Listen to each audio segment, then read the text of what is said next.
You. Man, why is it so fucking cold in my house? Hold on, actually, I gotta turn you up. Can't actually hear you yet.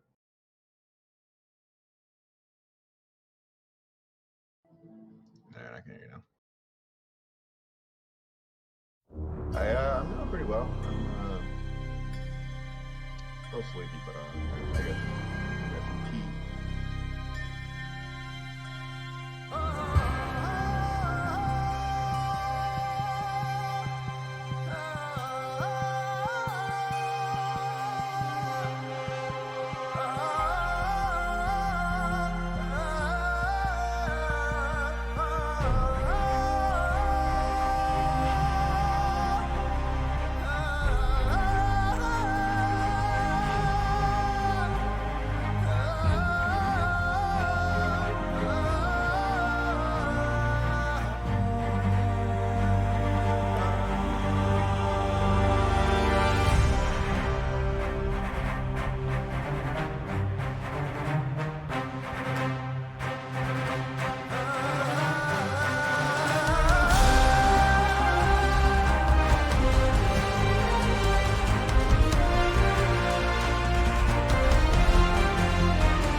Gone in a flash before our time.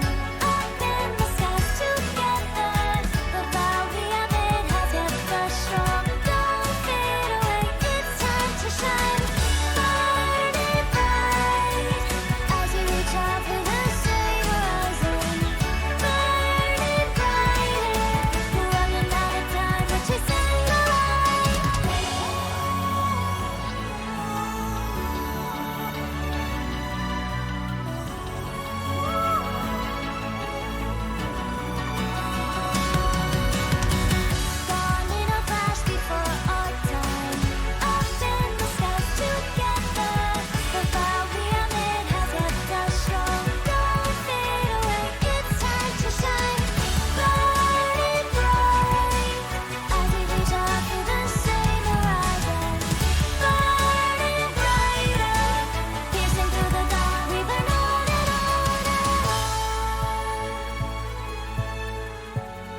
Always on the outside, through a window looking in.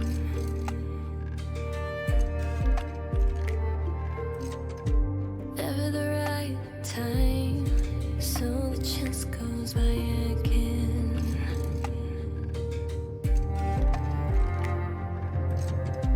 Lines begin to show, and we feel broken. To move on, we have to drop the pieces we're holding. And no one is perfect. You don't need to be strong every single day. No one really knows along the way that the best things in life will be perfect anyway.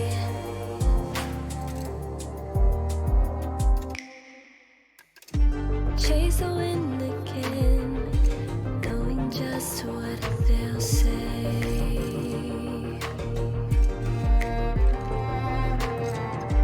Don't care anymore, can't stay still anyway.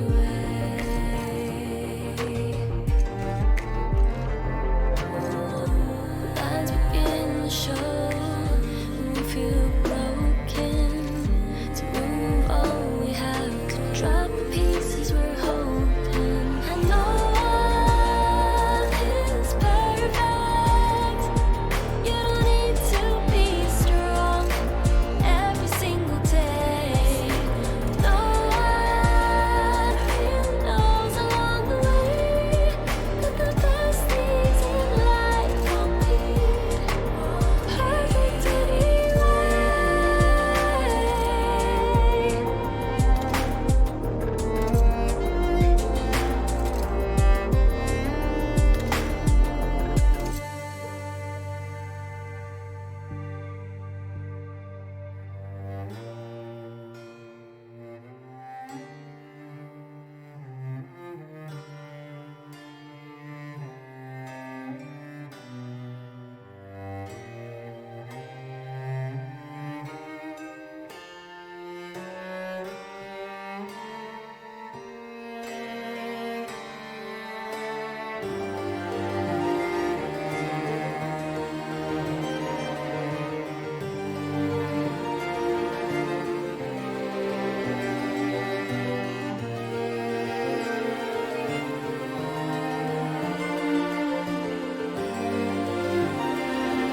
And no one is perfect.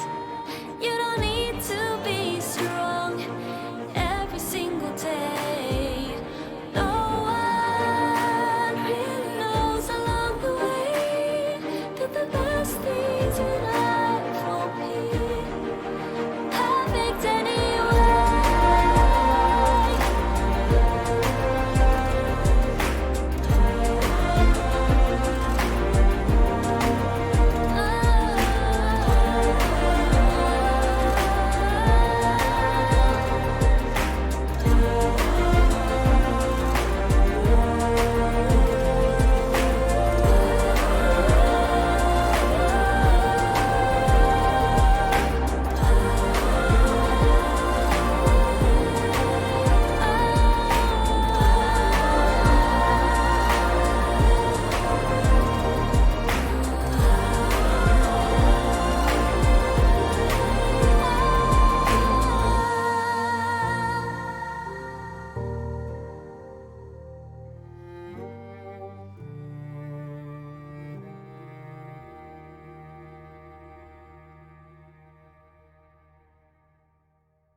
I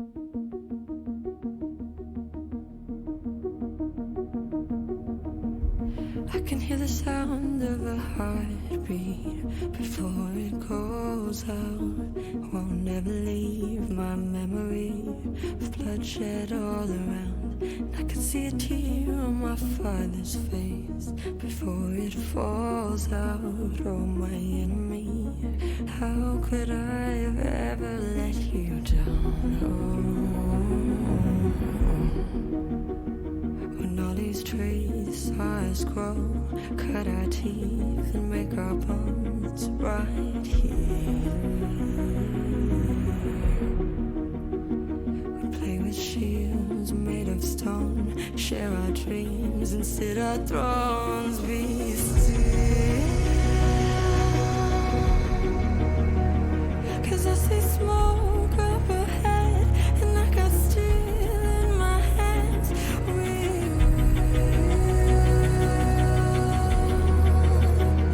Return like warriors, I swear that we'll find glory up ahead. Tell me, where is my home? I don't recognize the faces anymore. No, where is my friend? The one I've known since I was only just a kid. I think it's time to say goodbye. Goodbye, goodbye. Goodbye, goodbye.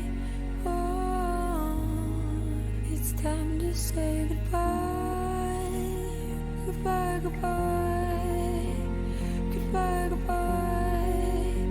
Oh, it's time to say goodbye. Goodbye, goodbye. Goodbye, goodbye.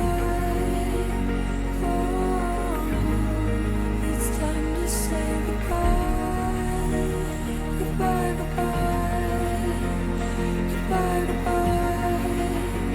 Oh, is it time to say goodbye? Goodbye, goodbye. Goodbye, goodbye.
Let's go, Titan Conqueror fans. We are back for week 3 of our mini fall split with another out of this world matchup between Cosmos Wings and Clown Gaming Galaxy.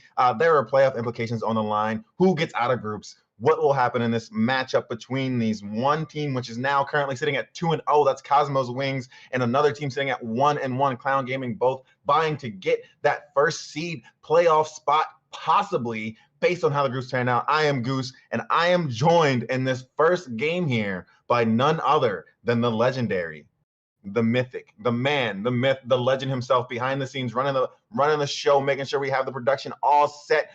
Fort 420. What's going on, my guy? Wow, what an intro. I don't know if I can live up to that hype. I'm going to try. Great to be back on the casting desk with you tonight. And another great series. Is there no Fort? Is it just me? No, they heard me, but you did not hear me. I'm sorry. I forgot I have to push the talk still for Discord, but they did hear me on stream. So you didn't get to hear any of my intro. I was like, all right, I'm Goose, and I just got ghosted on stream, on live. I was like, replay. I said I will try to live up to that legendary intro by Goose here. Great to be joining you again. Now that you can hear me as well, they can hear me. This is Oh God, that's incredible. But yeah, no. So we're in for a good one today. We got Clown Gaming, one of the orgs from I'm saying Young Sims in the building, and then also we got Cosmos Wings, and there's a little bit of some CCS going on over there. Some people from the CCS production team on that team. So a little bit of battle of the orgs going on over here, which I think is going to be really exciting. But also, both of these teams have playoff implications, right? One being 1-1, one being 2-0. But however, because it's such a small split, and this is probably my favorite part about the fall split, right? Because it's such a small split. It's only 3 weeks to get out of groups to really set yourself apart from the pack. It's like hard to do that without being undefeated, without like not dropping a single series, right? You have to like literally win 3 weeks in a row in order to definitely secure your spot. And so here's an opportunity for Clown to kind of soil that for Cosmos Wings. Do you think that's possible today? I do. I think that, like you said, it's such a small season. We only have 3 weeks because we're doing just really shortened split here for fall. So it's like every single match it's huge implications. I think tonight, like if Clown Gaming were to win this matchup, they would be both 2-1, excuse me, and they would own the head-to-head tiebreaker. Sims I know is in chat. He can correct me if I'm wrong, if that's not how it works. But I'm pretty sure that would be how it works. And so I think it would be. I think they do have a chance, and I'm really looking forward to this matchup. Yeah, so let's even. I think that the teams are actually currently about to get started on the Rift, but we do have the draft here for us. If you want to pull that up onto the screen, we can actually just get started in the draft and also just talk a little bit about more about these teams and kind of the players that are on them. And I'll be honest, I was a sleepy time dude today, so I took a nap, so I didn't do the quality research that I normally do. But I do know a little bit about some of the players on these teams that we have here. First and foremost would probably be Elsa from Frozen is the top laner for the side of Cosmos Wings. I think that's going to be someone to watch in terms of just overall gameplay. Typically. I've only seen him kind of like running the scenes behind like production and stuff like that. So it's going to be interesting to see him on the Rift. I believe, I'm not 100% sure. I think there might be another Elsa that I'm thinking of, but I believe he was a part of the Glacial organization at some point. Which like makes sense, right? Elsa from Frozen, Glacial with like, I'm saying, the ice team, we see it. But now we have a battle of the orbitals as we're seeing some of these champions start to get banned away, right? We see the Trundle, the Misfortune, the Darius. We're seeing Maokai, Seraphine, and Aatrox, all champions that are like kind of dominating, right? Trundle, Aatrox, all these are very high tier champions, high pick rates, high win rates. So yeah, nothing really unusual here in the bans. And even that Volibear coming in is kind of standard, right? That first pick Volibear can kind of either be flex jungle top. If they're really getting spicy, you can go down into that support role, but we haven't seen that in quite a while. Likely going to be in the jungle going over to Splash. I'm probably just going to shorten that to Splash. You know what I'm saying? You might become a Splash Bro at some point if you get a dive across. But shout out to Golden State taking that dub over the Lakers last night. Big win. But yeah, so like we got the Volibear and the Hecarim. It's going to be okay. We got a little bit of speed demons going on right here. Like who can build the fastest team, right? It looks like a little bit of Fast and Furious right now. with kind of like just like the move speed kind of champions that we have. Even Twitch getting that move speed buff on his ambush on that Q there, as we see these picks coming through. Yeah, I think Can you? last. Sorry, go ahead. Nah, good. I was gonna say, I think going into last split, we saw Volibear also a hotly contested pick in this league, this format, Gladiator, Conqueror, excuse me, and I think also on the other side, Hecarim. I personally have been playing a little bit of it in jungle. It feels really weak, so I'm really curious to see how this will be piloted in this game. Really, I feel as if the last time I heard of Hecarim, he had gotten like some buffs and was like super overtuned. But then I think anytime any champion gets a buff, everyone just starts complaining about it, and it's like, oh my god, he's so broken. It's like, no, maybe you're just not that good. But Yeah, his some win champions, rate still pretty low. It was at 46% when I looked earlier today. I was like, oh man, it's my favorite junglers, but it just feels still weak even with the buffs. oh god, yeah. But he definitely had his time. There was a time where I'm like not upset that Hecarim is like uh not not that great right now, because he was, for the entire last season, he was just untouched, unstoppable, way too much damage, could build tank and still like burst you. So I didn't really enjoy that too much, especially when I was playing ADC. But okay, we're gonna see a Syndra come through, and that's an exciting pick that I haven't seen play too much in competitive play. She recently just did get those reworks that I think helps her scaling in terms of like collecting the spheres, and kind of landing damage with the spheres. Now helps her scale into the late game. Kind of actually kind of similar to Victor in terms of like how he kind of gets his augments based on like 100 points based on CS and kills and assists.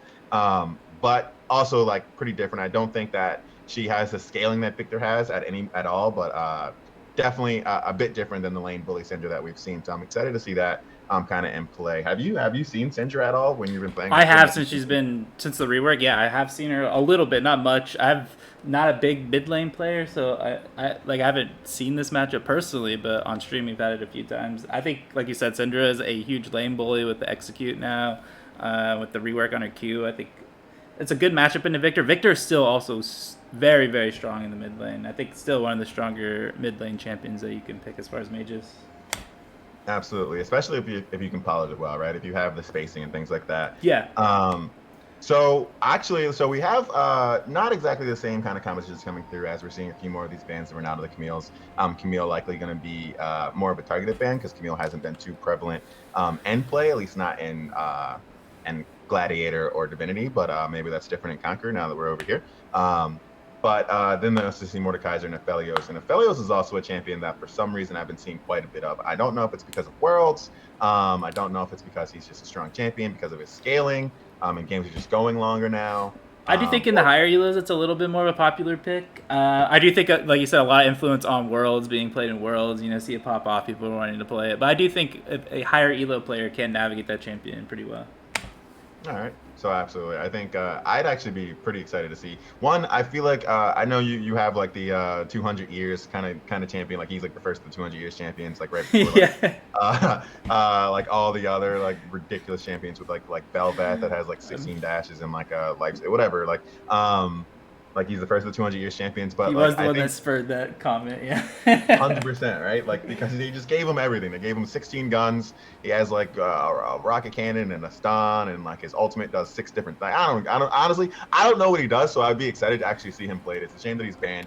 But maybe he'll make it through later on if one of these other champions pop off. You're going to see the Jinx and the Ornn come through, which is like a hefty scaling comp now for Cosmo's wings, right? They have that hefty Victor, Jinx, Ornn, just the combination of those 3. They're looking to kind of get through to like that 25-minute mark with their competitions. Like as we await how Clown Gaming responds to this, let's talk a little bit about that. And like something I want to even pinpoint on is something that I've been seeing is that when teams draft 3 scaling lanes, right? 3 scaling lanes, like not like super dominant lanes. I think they're not like awful lanes. Jinx did like get a health nerf that like hurt her laning a little bit, but like 3 scaling lanes, if you kind of just roll over and die in the early game, sometimes you like don't even get to the point where you like pop off. Do you think that that's something Cosmos Wings should be concerned about, or do you think that now that we're playing in the plat level, like they have the like capacity to like not like give up things even though they don't have those winning lanes? No, I think that's 100%. And what Clown Gaming is also sort of drafted is they're going to have to sort of be the bullies in the early to mid game. Like they're going to have to really dampered down and just sort of try and win mid to late game or mid to early game here. Like you have the set top lane. I think personally when I get autofill top, I always like, all right, if I'm blind picking, I'm picking Maokai. That's banned. Okay, I'm picking Ornn. So it's sort of like the safe blind pick top lane, and then you have this set who's this is the counter pick. This is what they're gonna play into Ornn. So you're thinking, all right, this is what they're really good on. This is what they want to navigate. They're gonna have a winning lane here in the top lane. And I think, like we were just talking about earlier, Syndra, also a big lane bully. It needs to abuse Victor early game because Victor, if it gets going, such a tough champion to play against. Like you have to really shut that champion down in laning phase. And then also on the bot lane, like you said, Jinx is one of those champions that really, is known for kind of hyper scaling. You do have the Twitch on that side, but you also have Hecarim jungle, who, again, I feel is kind of weak, but it is an early game jungler. He has some agency in the early game, so we want to see where that Hecarim's going to put all of his early agency into. Absolutely. So, so Clown Gaming Galaxy is going to have to kind of take over this early game. Is what I'm hearing from you, and kind of really put the pedal to the metal in terms of the speed comp, or like really be that shooting star in this orbital battle that we got between the galaxies and the cosmos, right? So before we get started on the Rift, because the teams are live and ready on the Rift, but just like make sure that you know who is going to be going where as we're talking about this through the game. It's going to be Elsa from Frozen in the top lane for the side of Cosmo's Wings on that Ornn. We're going to see Tusplash in the jungle, likely piloting that Volibear. In the mid lane, on the Victor will be the Epi champion, and that bot lane rounding out as AD and support correspondingly. It's going to be Ham Bam and Venoms piloting Jinx and Lulu. For the side of Clown Gaming Galaxy, we're going to have Potato Tomato in that top lane on that set. And then in the jungle, we have Swiftly, a properly fitting name for that Hecarim in that jungle. In the mid lane, we have No Name on the Syndra. And in that bot lane for the side of Clown Gaming Galaxy, we're going to have MX Tato and Yowie piloting the Twitch and the Karma.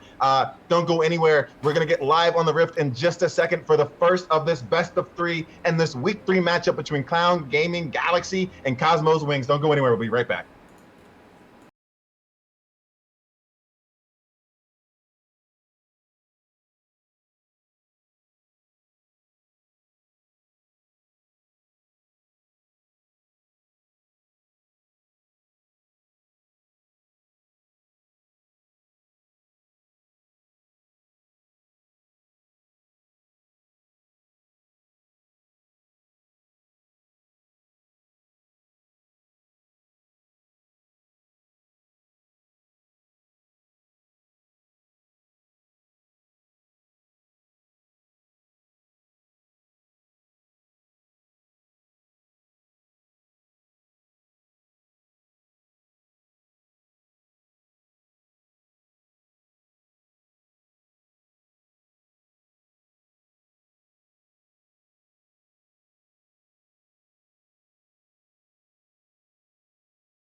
1, we are live. And welcome back. We are on the Rift with Cosmo Wings on the blue side, Clown Gaming Galaxy on the red side. I am Fort, filling in for Romeo here for game 1. I am joined by the great Goose. How you doing again?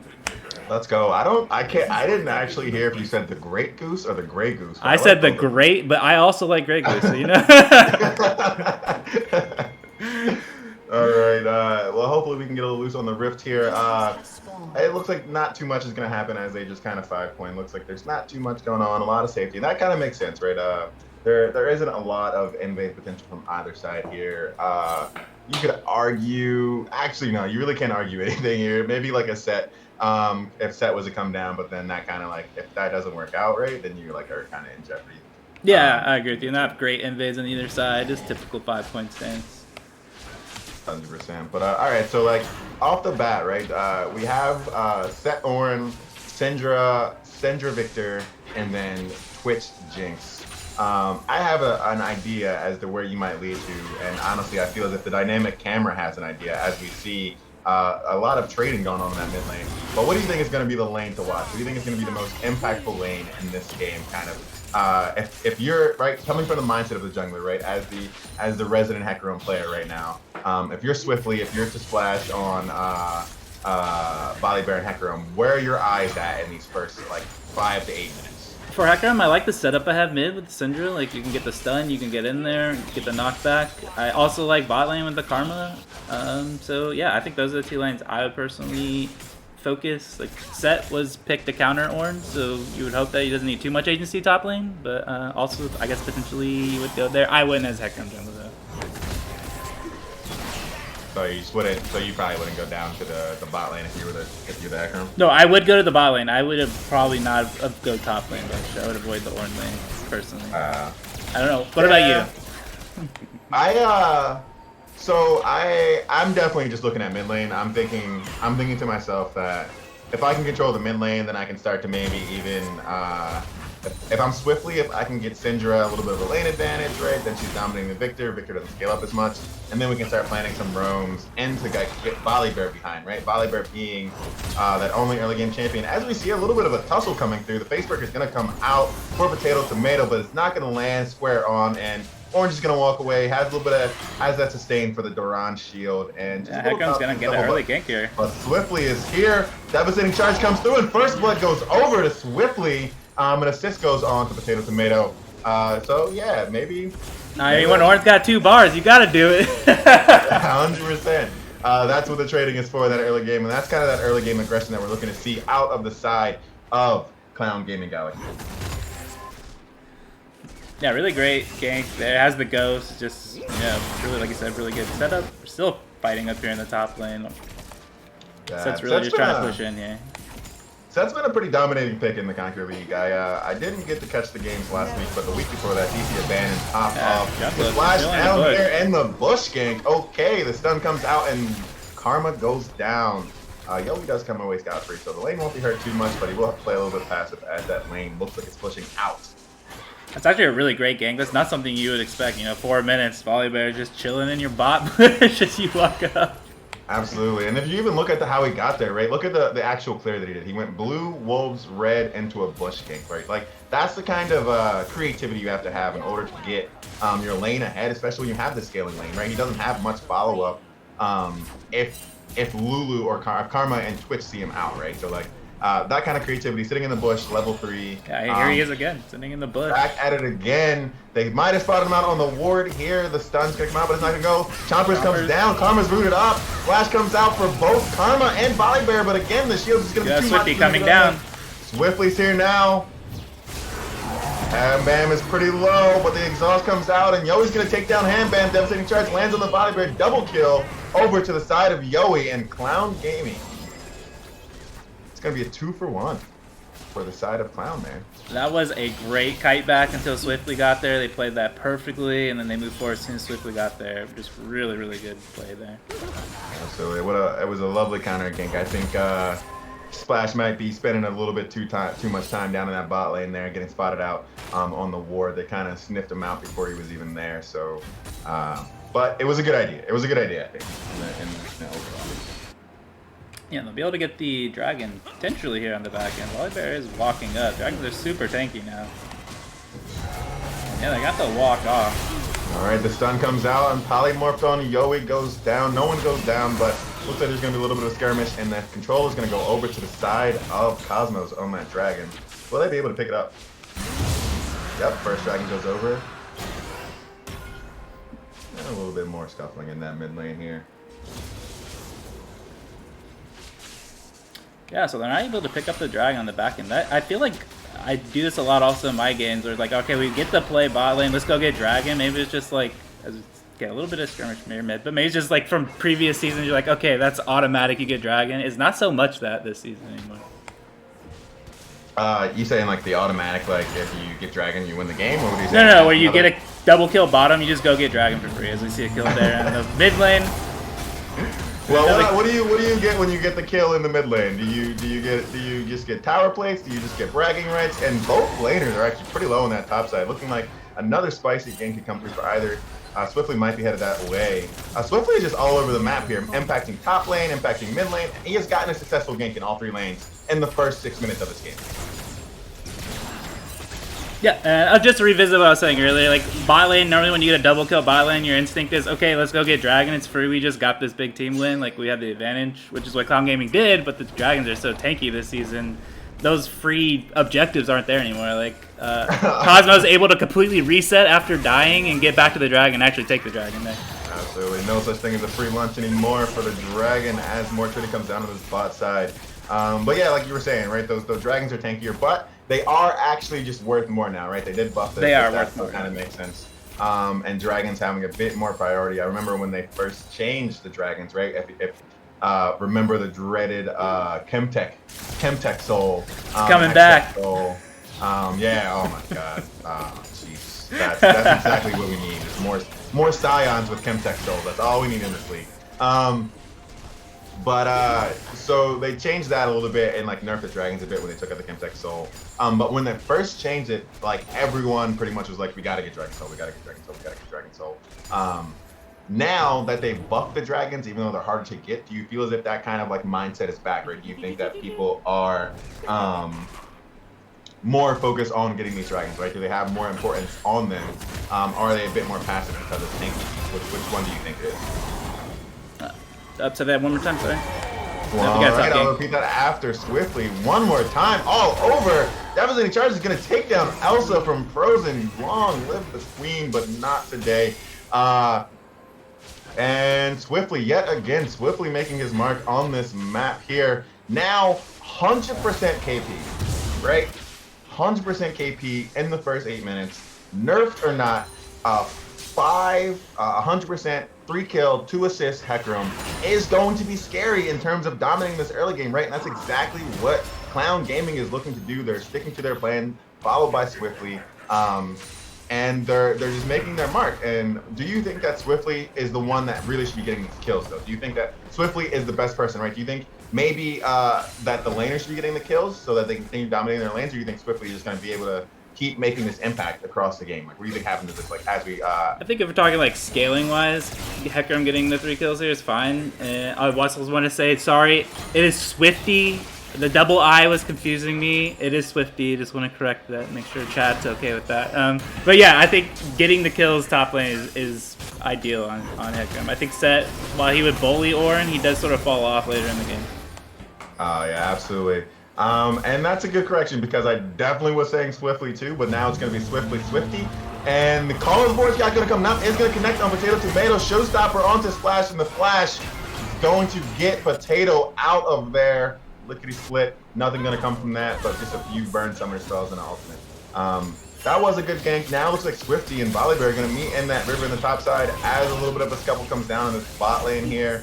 Looks like they're trying to fight back, right? Cosmo's Wings, while they are having a little bit of struggles in lane with these ganks coming through, right? They did have that early gank from the Volibear be successful, but since then, to Splash has not been able to get a lot off so far. Okay, the flash comes through. Handbam is just not where they want to be. The Wild Growth comes out. Now they're on the back border. The spray and pray comes out, but he's going to have to back up. Yowie is going to have to just back off. They thought they had something because Lulu was not in the river, but it was all right because it came back. The flash does come out of Handbam, though. Yeah, I think you trade support for AD carry flash. You'll take that every day. So I think overall trade still favors Clown Gaming. Oh, 100%. And especially with Twitch sitting on that 2-0, he has the Vamp Scepter. He's going to heal up a lot of that damage that he took in that fight and probably look for another engage sometime soon. Hambam might want to get out of that lane and try to reset to get some health back. Oh, no, actually full health there. All right, here we go. Swifty yet again, maybe catching out the Epi champion. Nope. Setting up for drag control, yeah. So like I was saying, as drag's coming up, right? What does to Splash need to do to make his splash on the map the same way Swiftly is swiftly making his mark on the map, right? I'll stop with the puns in a second. But like, what does Splash have to do to actually like kind of like make as much of an impact, right? He is like the only early game champion that his team has, and it can be difficult for an early game jungler to really help out late game or like mid to late game scalers. All right, the ghost's gonna come through. The Mystic Charge is going to come out on slot. There it is. But the Splash is here. But Rampage, he's on a Rampage as he takes down the Jinx. Yo, he's still spraying and praying from the back as the Splash is now on the run. Oh, it is not looking good. Swifty is everywhere and cannot be stopped with those boots. Looking at almost completing, I believe, that Sunderer that we'll probably see soon for the side of also being dropped in the bot lane here. Oh. Down there.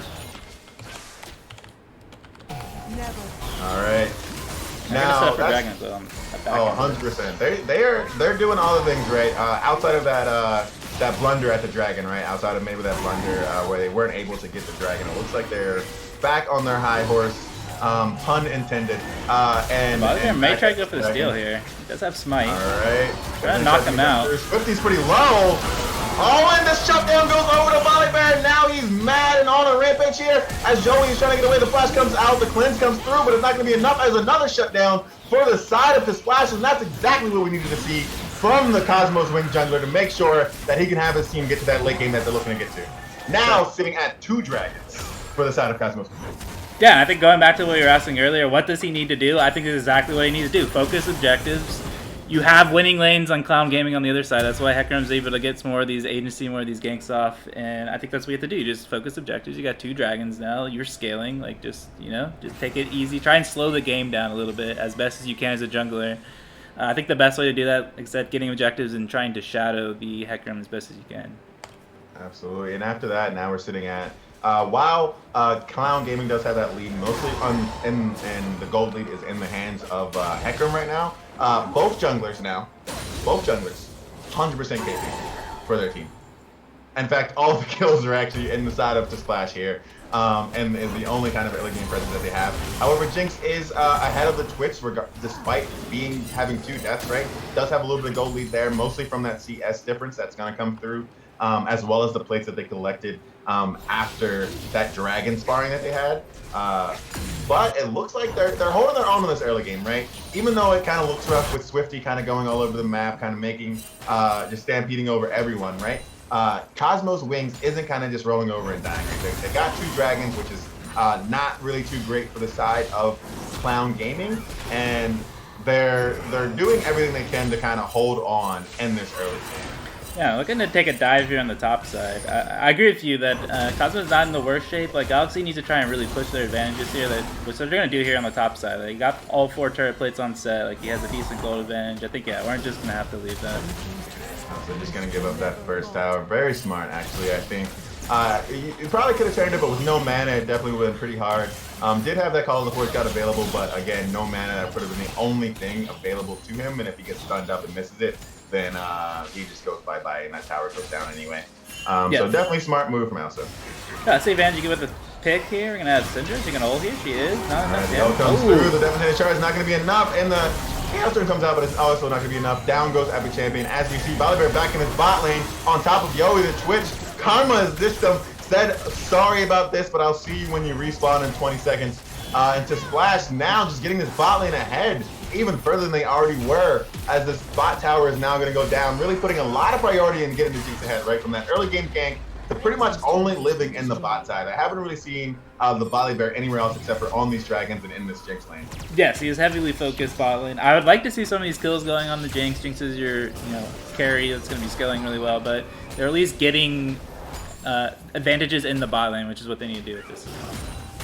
Absolutely, getting those advantages in the bot lane. So right now it looks like it's going to be a little bit of a, well, I guess you got the two jungles. It's interesting as we see a little bit of another skirmish in the mid lane. It's going to be a 2v2 to Splash. Not going to have enough really as Swiftly is just on his heels. Run as fast as you can. Okay, the turn is here now as the Volibear ultimate comes out. Switching the backline, spraying and praying. No Name is just caught between Elsa and the rest of the crew. Down goes Elsa, down goes No Name. And that's going to be the Rift Out, likely for the side of Cosmos. Wings just dominating in these mid-river skirmishes, despite not having the early game champions that we were talking about and being so brazen as that bot tower does go down. But again, they are winning out on pretty much every single skirmish that happens. If it's not a gank, it doesn't seem like Clown Gaming can really win, right? The 2v2s, the 3v3s are going in favor of Cosmos Wings as the showstopper comes out bot side. Victor is here, doesn't have enough damage yet to take down the set. And just gonna walk out of there. Joker style almost in a way. But like I said, right, Cosmos Wings is really winning out on these skirmishes, and that just does not bide well. Even though they have this goal lead, every time we look up, it goes from 4K to 2K, 4K to 2K. And I'm just waiting for that one skirmish where it goes from a 2K lead to a 2K deficit. For the side of Clown Gaming. And yeah, Clown Gaming are picking a lot of these fights. Like that fight, pick on that Volibear, that was all Clown Gaming starting that. It's just Volibear's so tanky, and Hecarim has the Sunder completed, but it's just not enough damage. Even sitting there just blasting him with Qs for 10 seconds, he's able to get away. And speaking of tanky, Elsa from Frozen literally just tanked an entire full rotation of spells from No Name, only to take about a quarter health, not even. So definitely going to be a lot of tanks coming through in this matchup between Volibear set and the Ornn. The ambush comes out for Hamburg. Spray and pray right away. The Blade of the Rune King is completed. It's going to have a little bit of a slow. The rest of the team is here to follow up, but so is to Splash. Great exhaust. Both teams looking to get a little bit of mid priority for this likely dragon fight coming out. No ults have come through yet. They are going to get drag priority. This is the third time now that Clown Gaming feels like they have drag priority. They're going to start drag. I think this time they might be able to actually take it here. Yeah, maybe, but all I'm saying is that Chaos Storm is available. They are coming through. Yeah, Volibear's here. Well, they feel like health advantage they have if they want to take this fight. God comes out, lands on Yowie, even though he was invisible there. Onslaught of the Shadows connects on 2. Showstopper big on 4 in the back one. Facebreaker takes down Ham Bam. And Potato Monster is just having his way with the back line. The Splash is not really want to be able to get out of here. As Artie ultimate shut down goes over to Yowie. And this is the first river skirmish that we've seen Clown Gaming come away successful. Yeah, that's what I was saying. I don't know if Cosmos wants to take that fight. Like, their bottom lane is half health. Like, it's just health advantage for Galaxy. Another showstopper. Again, Potato Tomato just on the heels of Venom, but maybe now getting kited out. Maybe bit off a little bit more than you can shoot. Shot it's enough. Just a Lulu. Will Venoms have enough? Okay. A little bit of portal comp. Oh, no. Yeah, he just got left to try by the Victor. Close for comfort. It gets hit. Victor has to back though for base. I'm just pushing mid. Just spot on in that face breaker. Lulu, I don't know if that was the right call as this mid tower is going to go down and that dragon goes over for the side of Clown Gaming again. Now it's sitting that lead back to the 4K that we've seen. Whew, that was an interesting fight right there as we saw pretty much the ultimates. A lot of the big ultimates only landed on one person except for Potato Tomato's showstopper. That I think really is what allowed. That was a huge ult. Yeah, that's in my opinion. That's what turned that fight. Was that huge ultimate there by Set. 100%, because it was looking like it was inside of Cosmos there for a second, and that's gonna be the first objective that they actually pick up as well. Oh wait, no, they did have the Rift Trails as well. And that's gonna be the first dragon that we pick up, and that's gonna be the start of the Infernal Soul, which will be huge for both sides, right? Particularly for Clown Gaming, as they are gonna want a little bit of that extra damage in the background. Call the Force God comes out, and the stun's gonna land up on No Name. They're just gonna, that's just done. Hecarim's probably just gonna want to get out of there. Not gonna have enough damage to really take down Elsa and to Splash. Fighting maybe with this Divine Sunder, the healing is coming out. Elsa's getting pretty low.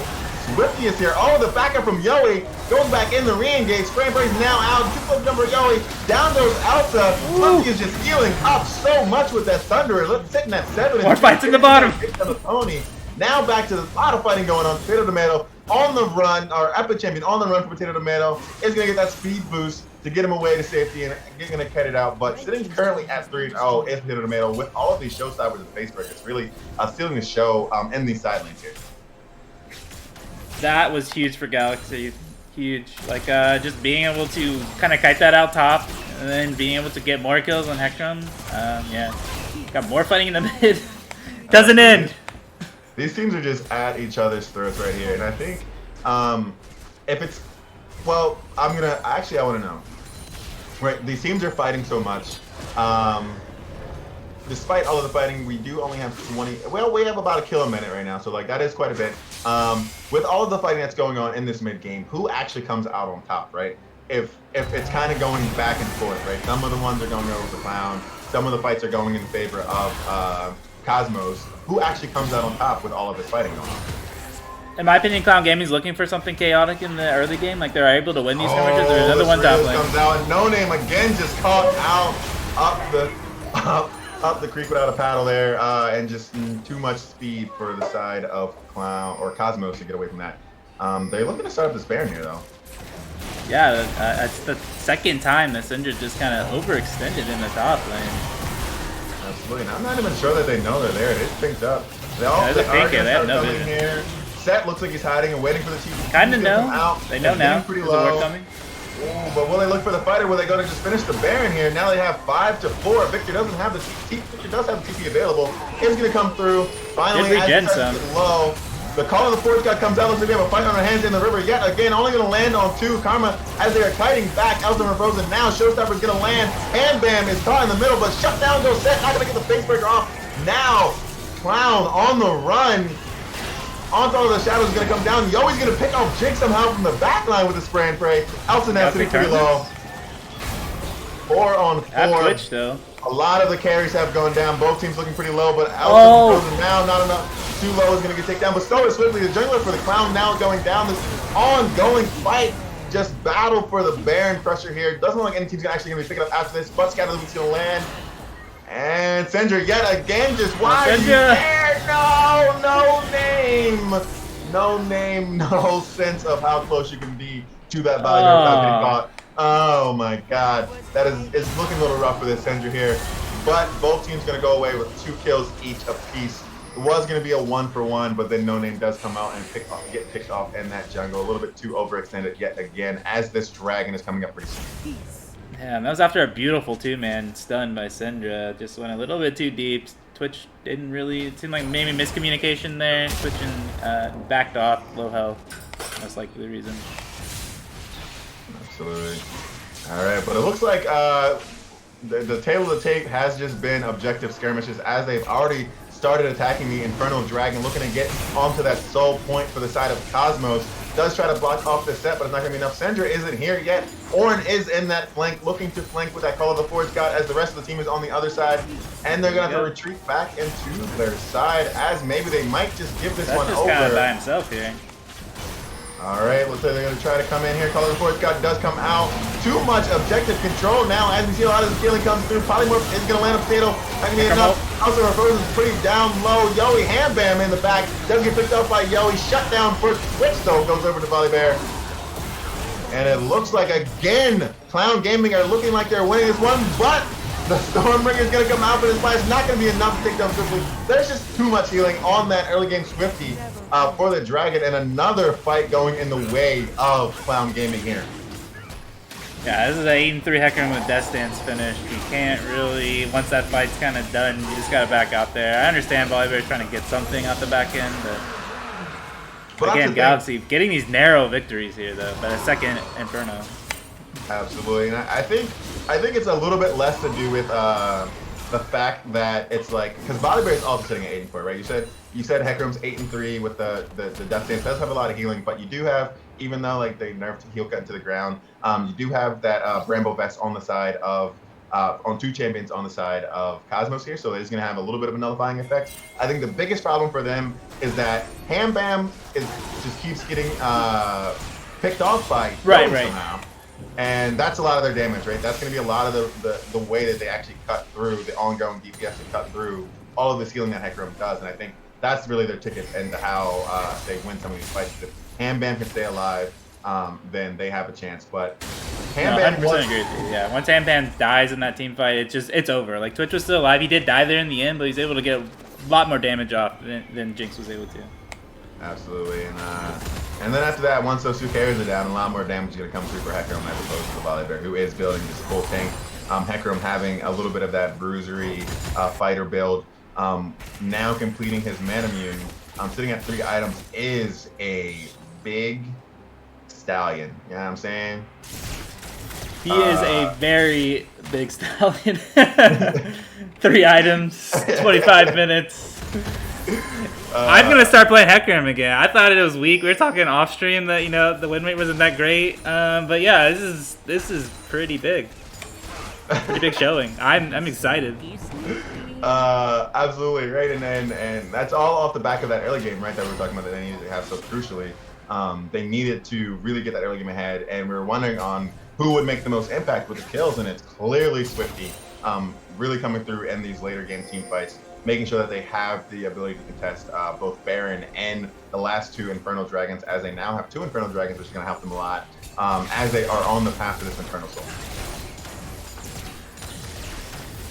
Now, we finally have a lull. We finally have a lull. A little bit of A-ramming going on here. Oh, as we speak, the Hecarim ultimate comes out. Is going to land on the Jinx Handbam. Not where they want to be. Does go down even through the Wild Growth. Lulu's not going to be enough. And also Victor, both carries for the side of Cosmos now dead as Clown Gaming look to go over to this Baron here. Yeah, no hesitation. They see it, they pull the trigger. I love it.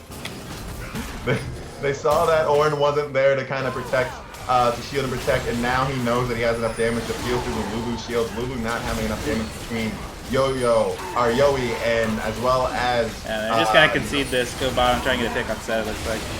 Oh, 100%, yeah. Once your 2 carries go down, you kind of know you're out of there. The Showstopper is going to get Potato Tomato likely to safety. He has the speed up here on the scuttle if he can get there.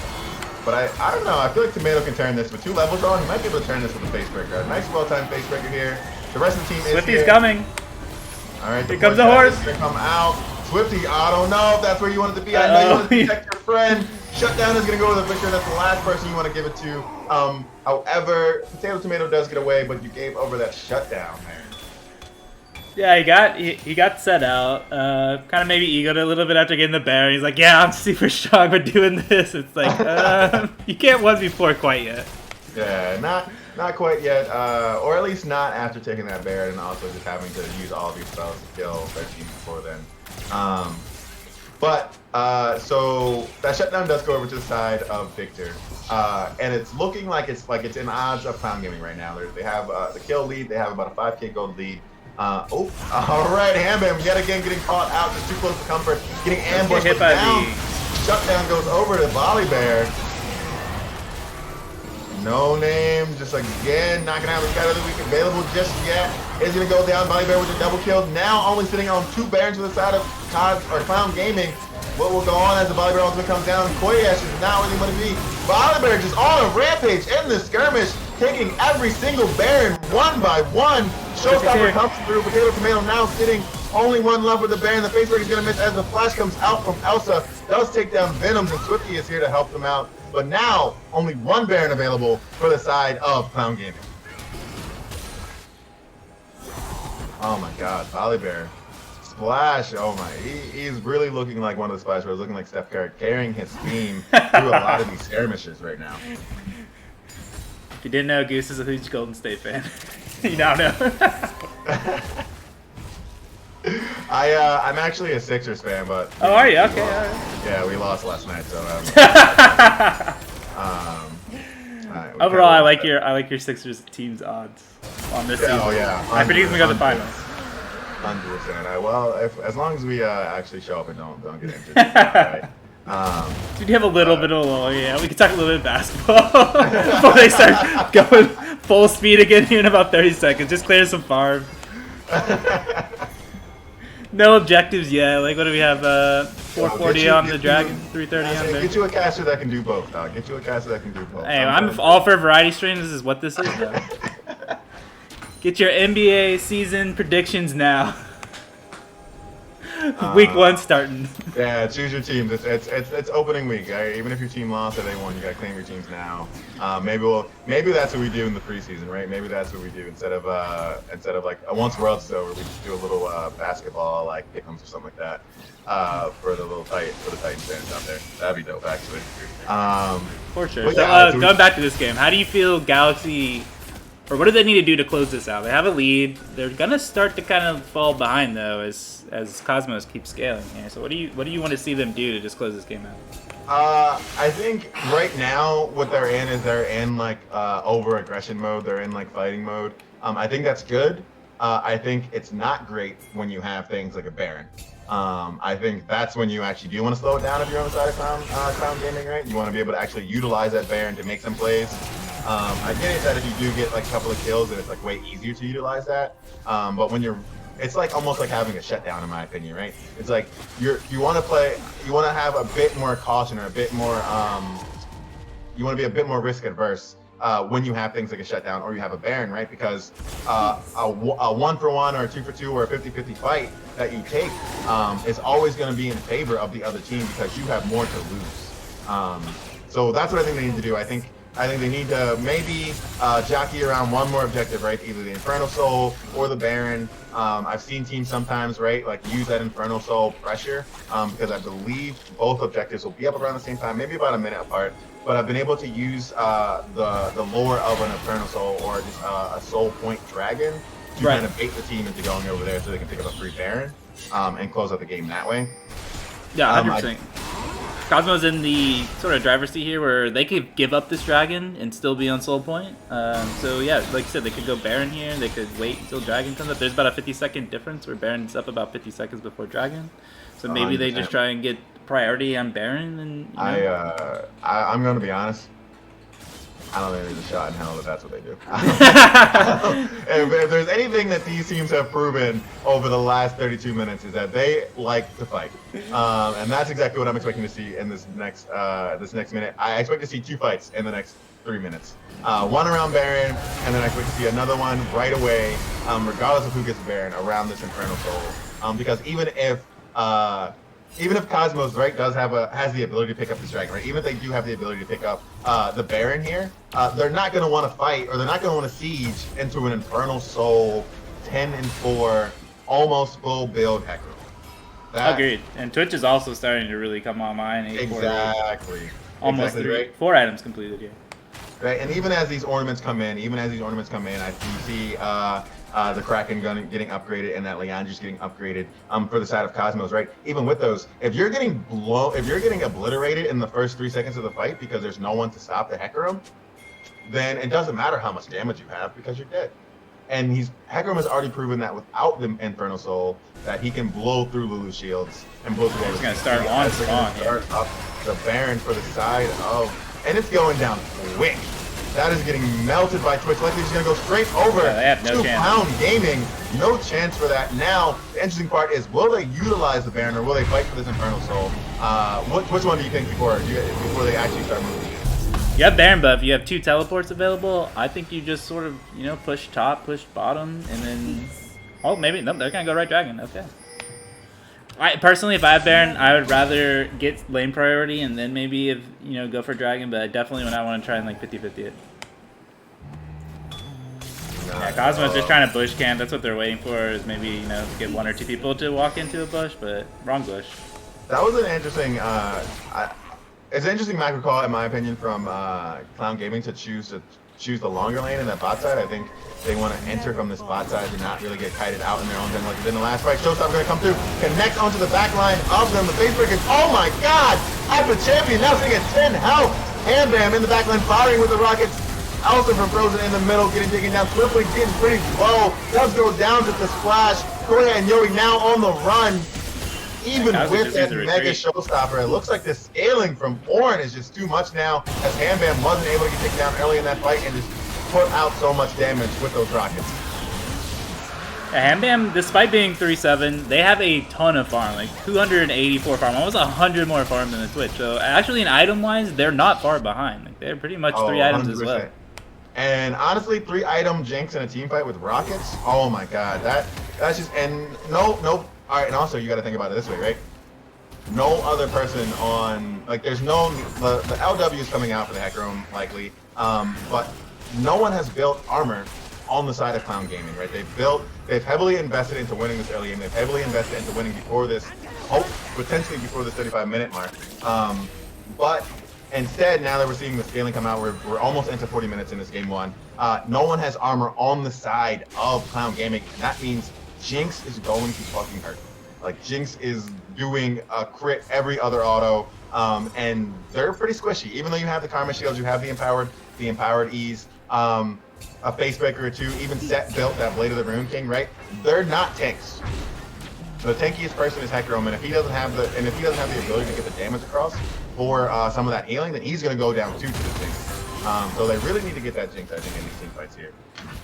Yeah, I'd like to see a little bit more of a follow-up when the set goes in with the facebreaker. And because you said, I think the Epic Champion was down to like 10 health at one point, but they did not. They were not able to kill him. He was able to kind of sit in the back. He got smacked with a facebreaker. I do not know how he lived because the camera didn't go there for me.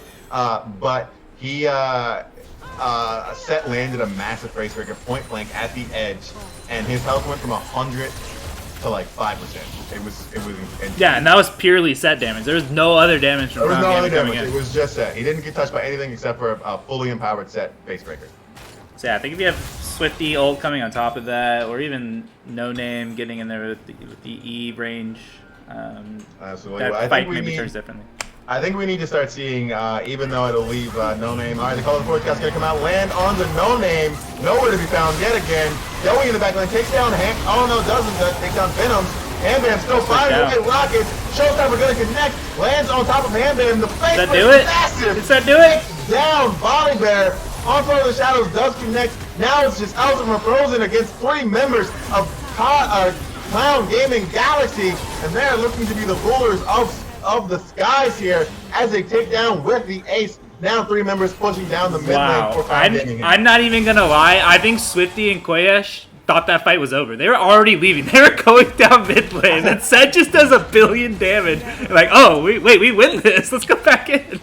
Alright, this is interesting. I do not know why Set decided to take the tower, but it wasn't enough to get them. Does have the menu still now live. They're looking to end this game here. Only person that's going to be up in the next 3 seconds is going to be Venoms. Will they be able to hold out so that Hambam can also come out? But that's a lot of damage coming from the Set. If he can I think it's just game. Right there, It's just game. There's timers are too high. Game. Oh, just too much damage now. And the first of 3, or the first of possibly 2, is going to go over to Clown Gaming. Hats off to the Clown Gaming on actually being able to finish this out with their early game comp at 40 minutes here. What an ending. Someone get Set a coffee, whatever he wants to eat. Like, dog, what? That guy needs a raise, dog. I don't know what y'all paying that man over there, but he needs more. Get him more. Absolutely put his team on his back in those later game fights. Definitely wasn't the only one, right? No. Swifty played an amazing game. Like even their whole team played really amazing. They played to their strength. They knew they had a mid-game comp that needed to really accelerate at the mid to late game before it really got too far, and that's exactly what they did. I think they could have even cleaned it up a little bit more. Those first 2 dragons, where like they got the wins as far as the team fights, and they went for those objectives, and they just weren't able to get it. So I think this could have been even more cleaner for them as far as early game. But really good overall by their team. A little bit of blind aggression, but it definitely paid off in the long run. Not being afraid to pull that trigger and just absolutely taking down the carries most of the team fights. But again, hats off to Swifty for that early game. Hats off to Potato for that late game. And of course, we're likely in for a good series here because Cosmos definitely did not roll over and die, right? They did pick up dragons. They did. No, that was a very competitive game. Into 40 minutes, right? Just maybe not having enough CC to really keep their carries alive. But we'll see how this turns out as we return for game 2 between Cosmos Wings and Clown Gaming Galaxy. Don't go anywhere. We'll be right back. You're good.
NBA? Should we show them how we do it every day?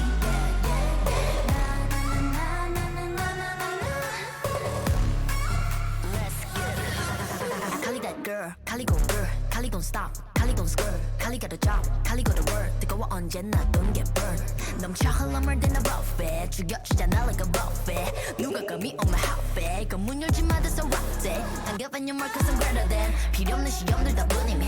But all of my numbers are talking babe. 부루마법 메시지 monopoly. 눈종이 돈이나 real 필요 없대. 너네들이 만든 돈들 go get it, go get it, go get it. 더 미션 눈을 못대 못해 그래 너도 get it cause I got it different. All I ever know is life upon the throne. 시작하면 끝을 보는 거야. You want more? No, I got it so deep, though. You look like you could use some more. No, I got it, never running low. Yeah, I got more than enough, set it up and away. You know I got it like boom, boom, blow your mind. Never giving less, and it's how it'll stay. You know I got it like all day, all the time. When I go, it's for dope, get it cool, but I'm cold. I don't fit in a mold, I'm a rebel. I don't do what you say, making moves, I don't wait while I smile in your face. I got different DNA. What's higher than the top? That's me. Come take a look before falling at my feet. 조용히 몸을 숙여봐. So take a look, 나를 기억해요, queen. All I ever know is life upon the throne. 시작하면 끝을 보는 거야. You want more? No, I got it so deep, though. You look like you could use some more. No, I got it, never running low. Yeah, I got more than enough, set it up and away. You know I got it like boom, boom, blow your mind. Never giving less, and it's how it'll stay. You know I got it like all day, all the time. Way out，感觉犹如海浪的味道，不断往前，oh you never way down。This is how I do it every day。Wow wow，这一路上的奇迹都记住了你的每一个瞬间，无比的耀眼。I know you want some more，准备好就一起走，giving it all more。No, I got it so deep, though. You look like you could use some more. No, I got it, never running low.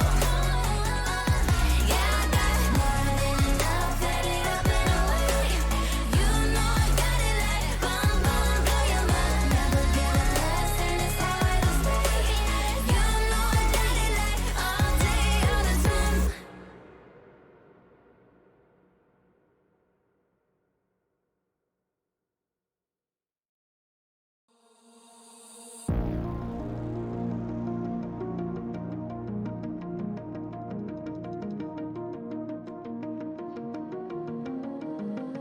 What are you willing to lose? You cover your wounds, but underneath them, a million voices in your head that whisper, stop now. Another twist of the knife, a turn of the screws, it's all in your mind, and it's fighting you on yourself.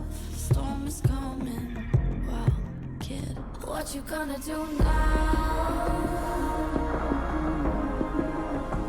It's your reflection looking back to pull you down. So are you gonna die today or make it out alive? You gotta conquer the monster in your head, and then you'll fly, fly, Phoenix fly. It's time for a new empire. Go bury your demons and tear down the ceiling, Phoenix fly. And now you're playing with matches, come out of the ashes underneath you. A million voices in the crowd, they're screaming, stop now. Well, let them swallow the pride.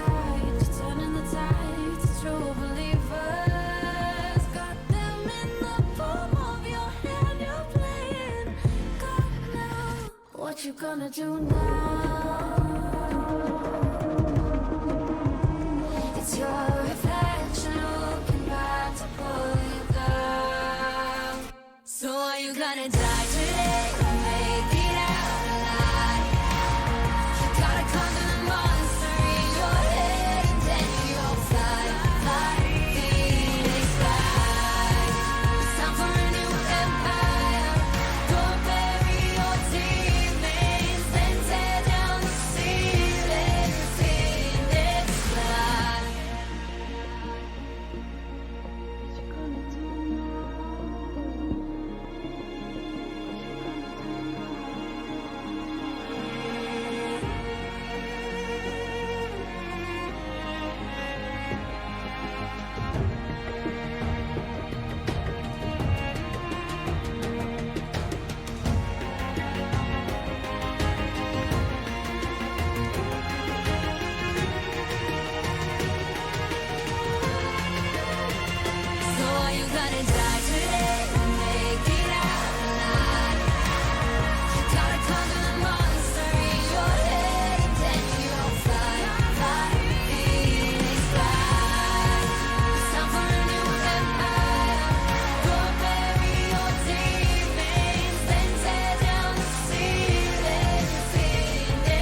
and I'm not, cause today I'll show you what I'm made of. Rise to the occasion.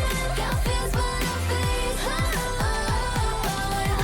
show you what I'm made of. A heart full of fire. I can't fight. I'll show you what I'm made of. What I'm made of. Yeah.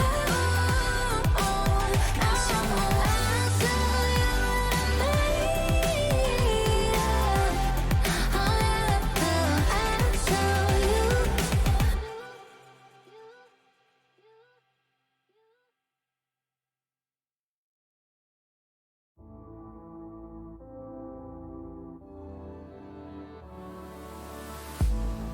If you had it all, would you look the fall in the eyes?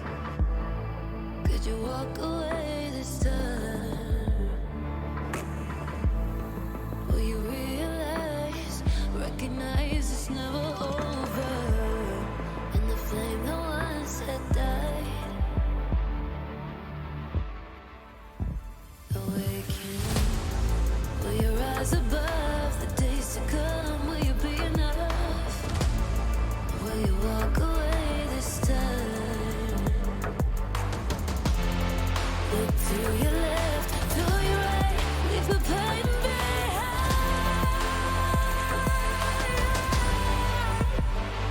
'Cause we all face the fires, and we stray from the light. Go leave the pain behind.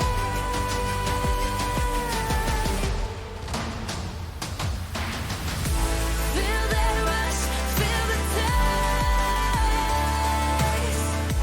Can you feel it? Rid the pain. Wash it away and stand again.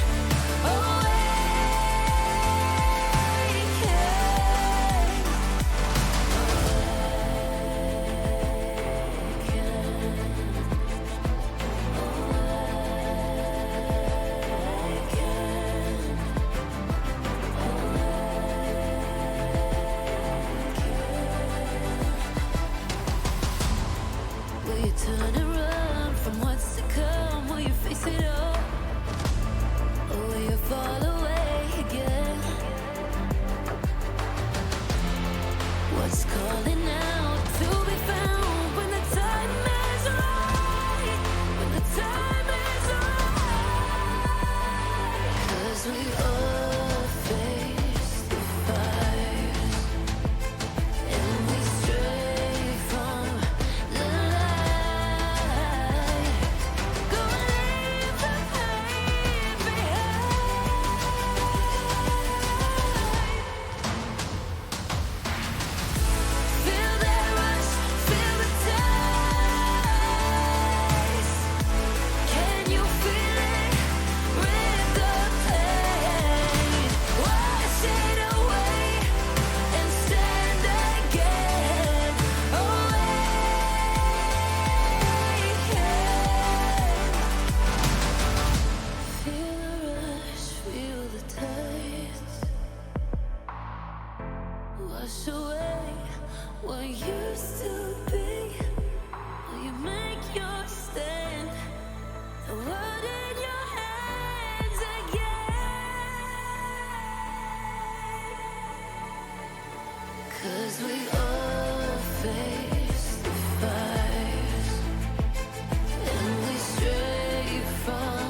All right, Titan fans, welcome back to the game 2 of this best of 3 matchup between Clown Gaming and Cosmos Wings in this final week of the group stages for the Conqueror League. We have currently sitting at a 1-game lead. We have Clown Gaming putting in a show-stopping performance, pun intended, on to get them that first game lead. Again, I am Goose, joined here by, again, the man, the myth, the legend. Maybe I'll be able to hear him this time. We have Fort in the house. How you doing, Fort? How's it going? Yes, I remembered to use my push to talk so that you can hear me as well. How are you doing? Like the pun, too? It was show-stopping. But absolutely, right? And, okay, so Clown Gaming came away with this win on the red side. Off the back of some incredible early game gameplay from the Hacker Room, as well as some incredible late game gameplay from the set. And and as we head into the draft here, do you think that those two champions make it through in the draft here? I do not think Set makes it through. Maybe they allow the Heck Room through. We'll see. But yeah, I imagine the Set just gets banned here. Unless they are on red side, so maybe they're thinking, hey, we have top lane counter pick. Go ahead, pick the Set. We have a counter for it. Maybe they're thinking that. That's a possibility as well. Maybe they leave it and try and like bait them into picking it, so to speak. Absolutely, and that's going to be up to like Cosmos Wings, right? If they decide to leave up the Set or leave up the Heck Room, or get rid of both, right? But they didn't have to like get rid of some of those other bans that they decided to get rid of here. As we see the Twitch not going through, right? They don't want to have to be dealing with that invisibility at all. So a bit more of a priority than that Heck Room is going to be that Trundle as well. But okay, so for the side of Cosmos Wings, right? They didn't like just lay over and die. They didn't just like roll over. Even though I think we can definitely talk about the Set pick that again I'm expecting to see get banned away here. Cosmos Wings didn't like roll there's over. The Set ban right there. Got Twitch and Set ban. A little bit of PTSD from game 1 there. I think anytime a champion does twice as much damage as any other champion in the game, then that should just be like a handshake ban. I feel like both teams should agree that like both teams should be like, all right, well, neither one of us are gonna pick them, right, or something like that. But I think it also wasn't just a champion, right? It was a little bit of potato tomato. Really just piloting that to perfection, right? You even mentioned in one of the later team fights that actually won them the game. Potato Tomato just knew his champion so well and what he was able to do that he actually turned around a fight that the rest of his team thought was over. Like the rest of his team thought was futile. They were walking away with their tail between their legs. And Potato Tomato just comes in with this incredible showstopper and takes out 3 members, I believe, in that final fight.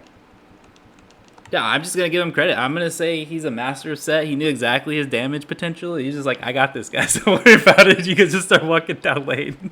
No, I think even him was probably a little bit of a shock that he was able to win that trade. But yeah, it was a huge performance, huge fight at the end there that won them the game.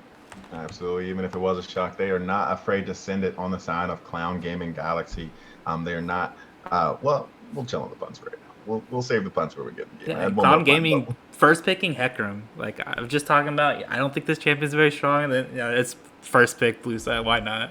I mean, first pick. It paid off for them last game. Again, that early game aggression. Maybe it's more of like a fear tactic here. Maybe it's more of just like a intimidation a little bit to be like, remember what I did last game. Don't think I won't do it again here.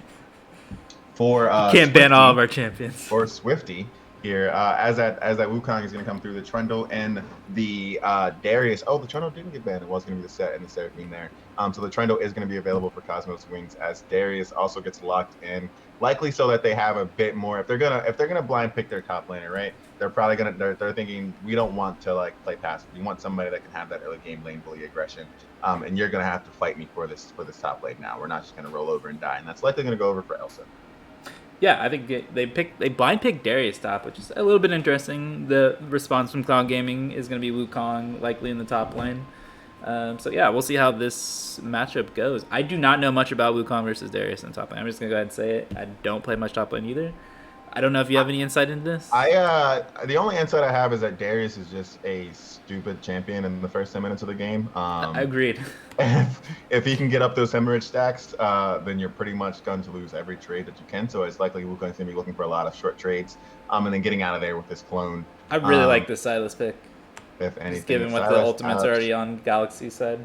Oh, absolutely. To steal that Karthus ultimate late game, if Annie's already building AP as well as a Cyclone and the onslaught there from Hecarim, that's gonna be a happy Silas if he can use Is those if Syla correctly. takes the Wukong ult, does he get the double knockup? Is that also an option for him, or is I it don't just one believe knockup? so Okay. because in order to get the double knockup, you have to have your clone out. Oh, I Um, meant does he get to use the ult twice? Because I think oh yeah, he does. yep, Okay. yep. So he will Okay. be able to reactivate that for the double knockup.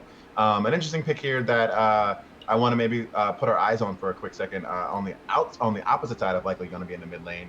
Ford or No Name's going to be piling the Silas right here, but on the opposite side for Clown Gaming Galaxy, it's going to be the Karthus for Yeah, the you epic. are the local mid lane player. So, what is your opinion of this matchup? I assume it's gonna be Karthus versus Sylas mid lane. Like, what is your insight on this matchup? So I want to first correct myself. It's going to be the Epic Champion on the Silas, and then No Name on the Karthus. I think the matchup itself is pretty much like Karthus again. It's going to look to scale.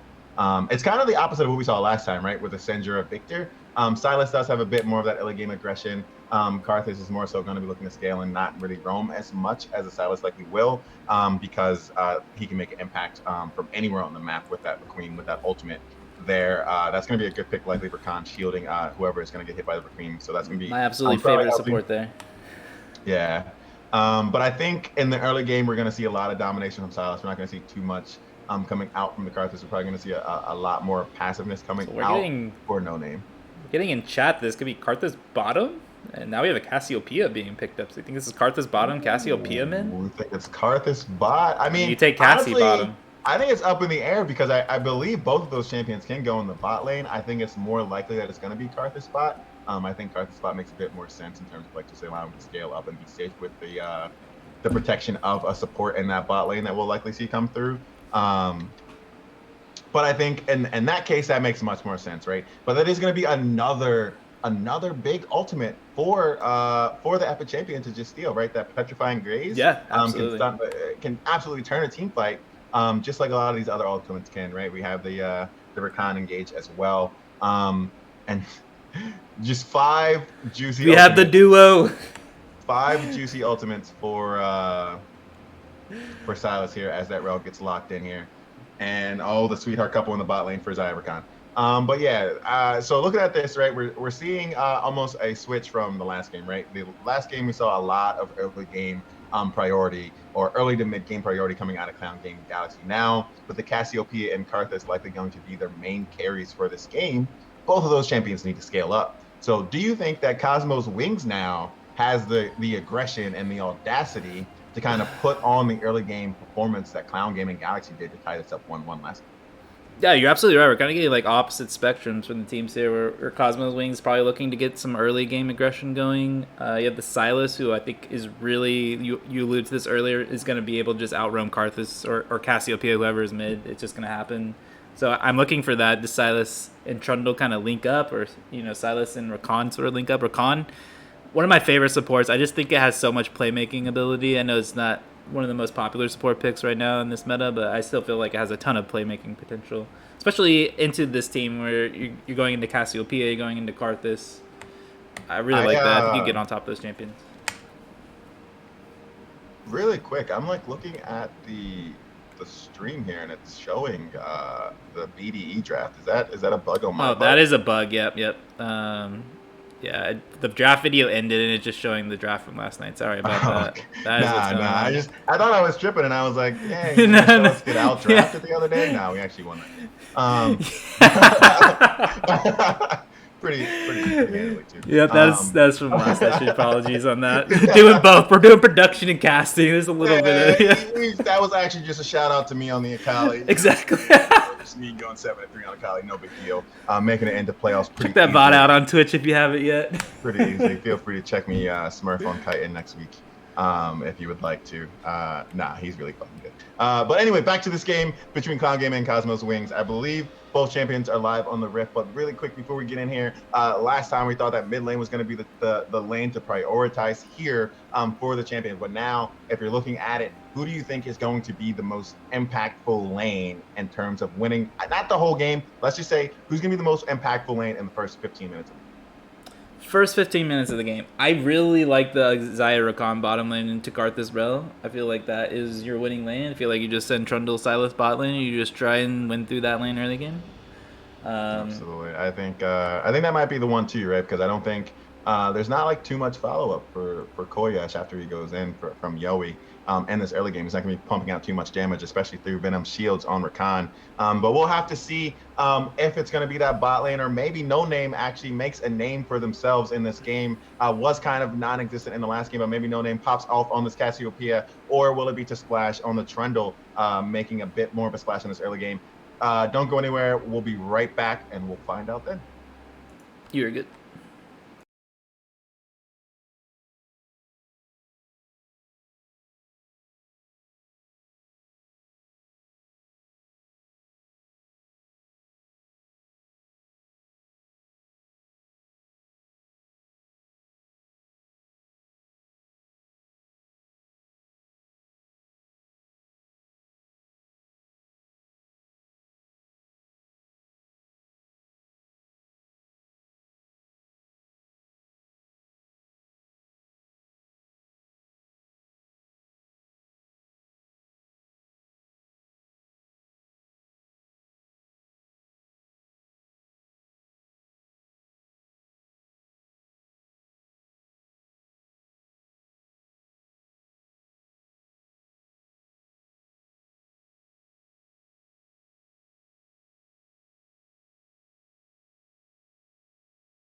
And welcome back. We are hitting the Rift again here for Game 2. We have Clown Gaming Galaxy on the blue side, and we already have some action going on here. Sorry. Yeah, we have Clown Gaming on the blue side here. We have Cosmos on the red side. Clown Gaming is up 1. And I am Fort again. I am joined by Goose. And sorry, we missed a little bit of action there. I think there was a flash. I'm not sure. Yes, Karthus flash. The flash came out for Karthus, and that's gonna that might come back to bite them, right? Because they do have the strong engaged duo that is the Zaya Rakan in that bot lane, and all they have is Koyesh on the rail in that level 1.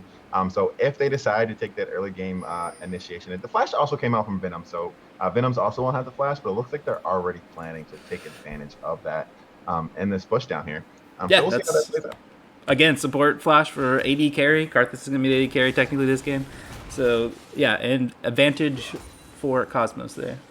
100%. And they have 2 very aggressive, as we're seeing another aggressive, the Epic champion here on the Silas, just trying to take advantage of no names.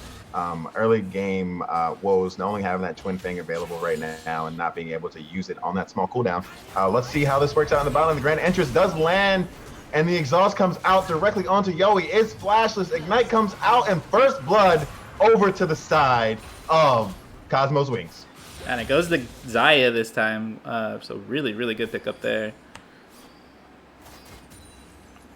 Yeah. So that's gonna be huge for them because that's what we were kind of thinking about with like just the aggression that you can have on that duo with the trade coming out in the top lane, but the aggression you can have with the Zaya Rakan and the early game, taking the Ignite, starting that Grand Entrance, and getting that early game aggression just is really going to snowball this lane a little bit. Because now they have the choice as to whether to freeze it on their own side, right? And then Karthus has to walk up, like Yowie has to walk up into that yet again, right? Now underleveled, still no flash. Didn't use a TP to get back to lane, which was interesting because you miss a whole first wave, but it looks like Koyesh might have top lane here. Trundle. Okay, to Splash now making his first appearance on the map. The pillar comes up. Elsa from Frozen now. The hemorrhage is coming out. Potato Tomato just doesn't have the clone available, and it's going to go down. And now 2 kills for the side of Cosmos Wings, doing what they need to do to get this early game underway. Yeah, another pickup in the top lane. Really good recognition there by Trundle. He's, got the potential to kill them, goes up there. Wukong doesn't really have an out. Did he say flash? He did say flash. He didn't flash there. He already kind of conceded that he's going to die. Does use teleport to get back to lane. I think he knows that if he flashes, then they just flash, and then he dies anyway, so he'd probably rather use that to kind of get an advantage later Yeah, I think that was smart. Even with the TP, right? He's like right back at there as his freeze is up. Splash is going to look to make a repeat gank. He does have both. Swifty is coming behind this time with the counter. Swifty is here for the counter. The clone does come out, and Elsa is pretty low. The Splash now might not be where they want to be as Swifty is here. He gets pulled in by Darius. Oh, but the upper hand's going to land on both of them. Tower shot lands on Swifty, down to half health, but not enough as the camera does switch over to the mid lane. Looks like they're going to get away, but does stop the freeze. And I think that's the most important part, is breaking that freeze so that now Potato Tomato can back and likely just get a bit more of an advantage. Yeah, Darius is going to back here. It looks like Wukong's going to let him finish his back, then be able to, like you said, sort of get caught up here in CS.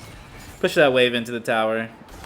Absolutely. He realizes that Elsa doesn't have a TP, right? So if he pushes his under tower, then Elsa's going to miss those minions. And then it kind of balances out that. I wouldn't say it balances out the kill, but it definitely makes it hurt a little bit less. As No Name is going to go down to the Epic champion on the Silas. All right, Cosmos Wings coming out firing all cylinders. They're doing exactly what they need to do. And that's going to be 2, maybe even 2.5 huge waves that No Name is now going to miss. Oh, no. Does commit the TP. Yeah, commits the TP. We'll be able to capture that wave. But like I said, a solo kill by Silas already here, level 4. That's not what you really want to see if you're Galaxy. Absolutely. It's not what you want to see, but this is like a similar start to what we saw in the last game, though, right? As like we even said it, right? They switched kind of like the game plans. They switched the compositions, and now Cosmos Wings has the like that ticking time bomb, that ticking timer that they have to get this early game aggression and be successful and make a lot of these plays happen because you do have the scaling of the Karthus, you do have the scaling of the Cassiopeia, and Swifty is back on the horse. So you definitely want to try to get as much of this early game lead as you can, and that's exactly what they're trying to do here. Yeah, absolutely. And they got kills in all the lanes now. We have another gank here by Swifty. You can get on the board here. Swifty coming through. The Petrifying Gaze is already picked up, does land on, but it's not going to be enough as the kill goes over to No Name, and that's who you want to do. That's who you want to give it to. Swifty being a bit more generous this game, giving over the kills here, whether it was intentional or not. Yeah, and like you said, I think getting Cassie that kill, getting her going is sort of the win condition for Galaxy here. Like, they're not going to win early game. They're sort of setting up here for more of the mid to late game. So getting as much gold into Cassie to accelerate that is really the strategy here. We'd also like to see him go cart this bottom lane. We'll see maybe Swifty will start just sort of bouncing between bot and mid. Absolutely. And as we continue to talk about like just this dichotomy of like late game versus early game to mid game kind of compositions, we are going to see the Grand Enters not land. Just going to go back.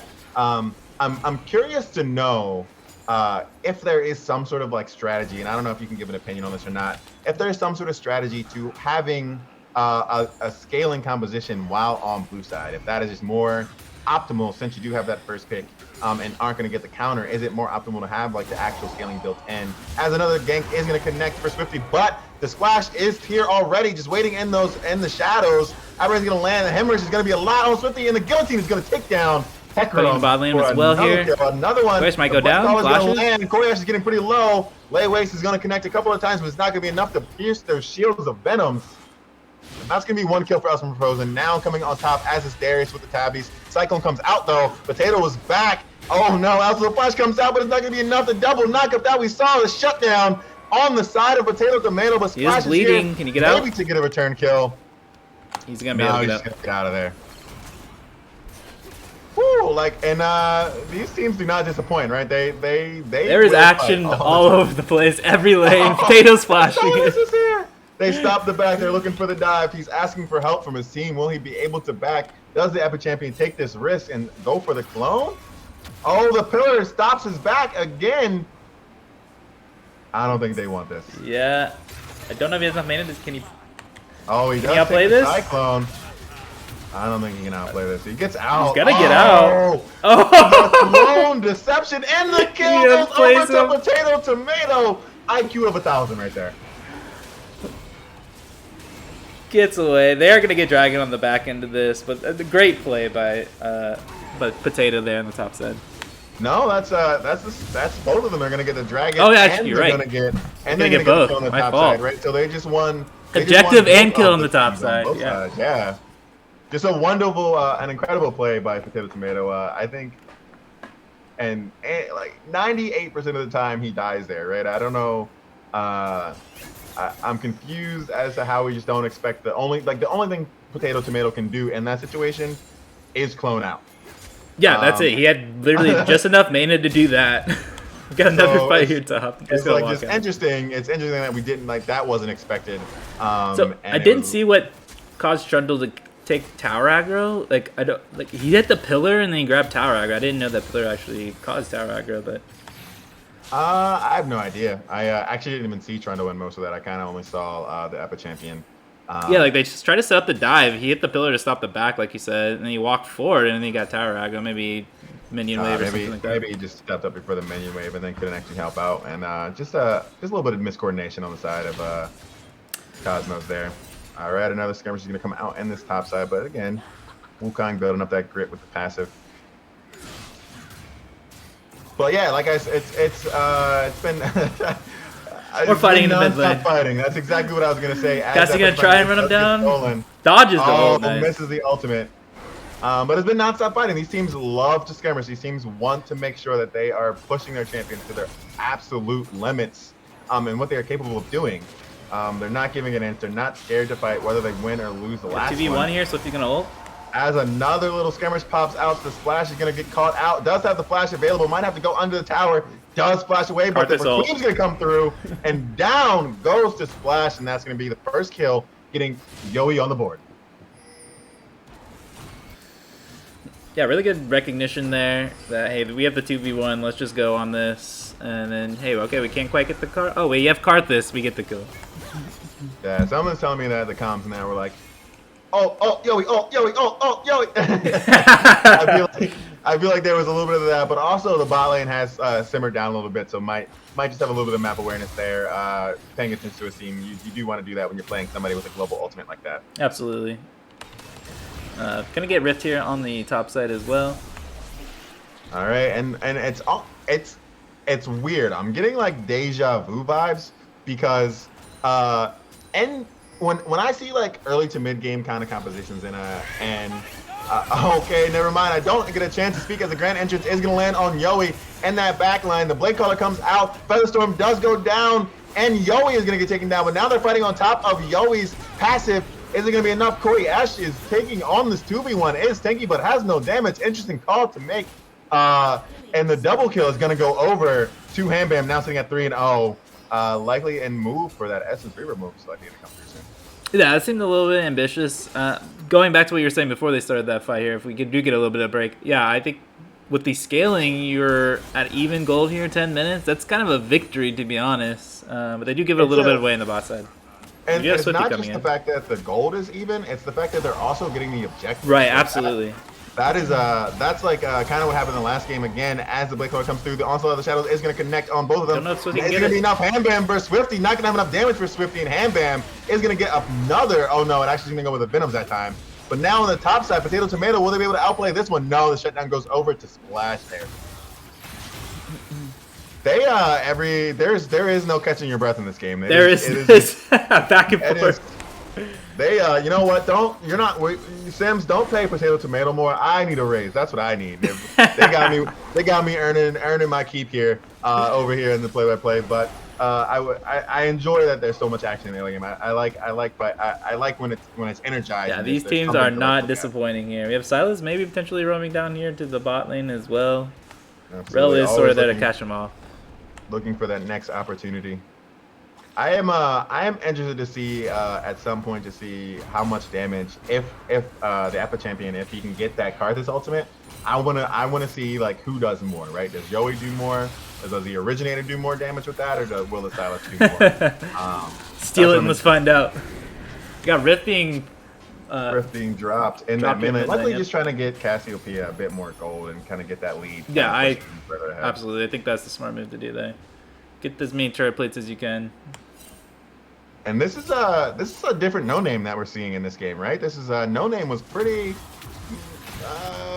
much living up to his name of being nameless, like not really making an impact on the map except for getting caught out in that last game. Yeah, game one there are some very questionable positioning, but yeah, this game. Go ahead. I know, it was just a little rough. That was it. I think this game, No Name's doing a lot better, which I think is good to see. I think when you have the mental fortitude to kind of like brush it off, it's the memory of a goldfish. Magni Storm is going to land on both the bottom. Onslaught is going to come through. Now, Rakan with the swiftness is going to have them CC'd. Hambam just has too much damage. Blade Caller is going to take down the Rel here, but Queen does come out. Venom barely lives. Shield barely living. Is going to get away. No Name is now here to maybe see if they can clean up. Also, from Frozen is going to take top as well. Tower. Yeah. All right, that's gonna be a hefty skirmish, but just the combination of Venoms and Hambam now 5-0, sitting on that Gale Force is just too strong to really get taken down, even though you had double Leandros in that bottom. Yeah, I think for Galaxy, they want to really try and slow this game down now. They kind of taken two bad fights. They're no longer even. We have Cosmos up 3k gold, and also going to be able to take this Hex Dragon here. And as you say that, I like just have this like weird inkling, this like slight hunch that Cosmos is going to do absolutely none of what you just said. Cosmos is not going to try to slow this game down. Both teams have, again, like both teams are just like, I don't know what they ate before this, Wheaties, anything else like that just makes you just hyper aggressive. Like that is what they're doing. Is just it is literally pure fight. You see it, you take it. That's what this game one very similar as well. It's like they have Lee Sin syndrome, but like for like team fights. Like it's like if a team fight is available, if there's a chance for a skirmish, doesn't matter if there's even anything up to take after that. We're going for it, and that's true for both teams, right? If you land a Q, you take the Q. Absolutely, and that's what we're seeing.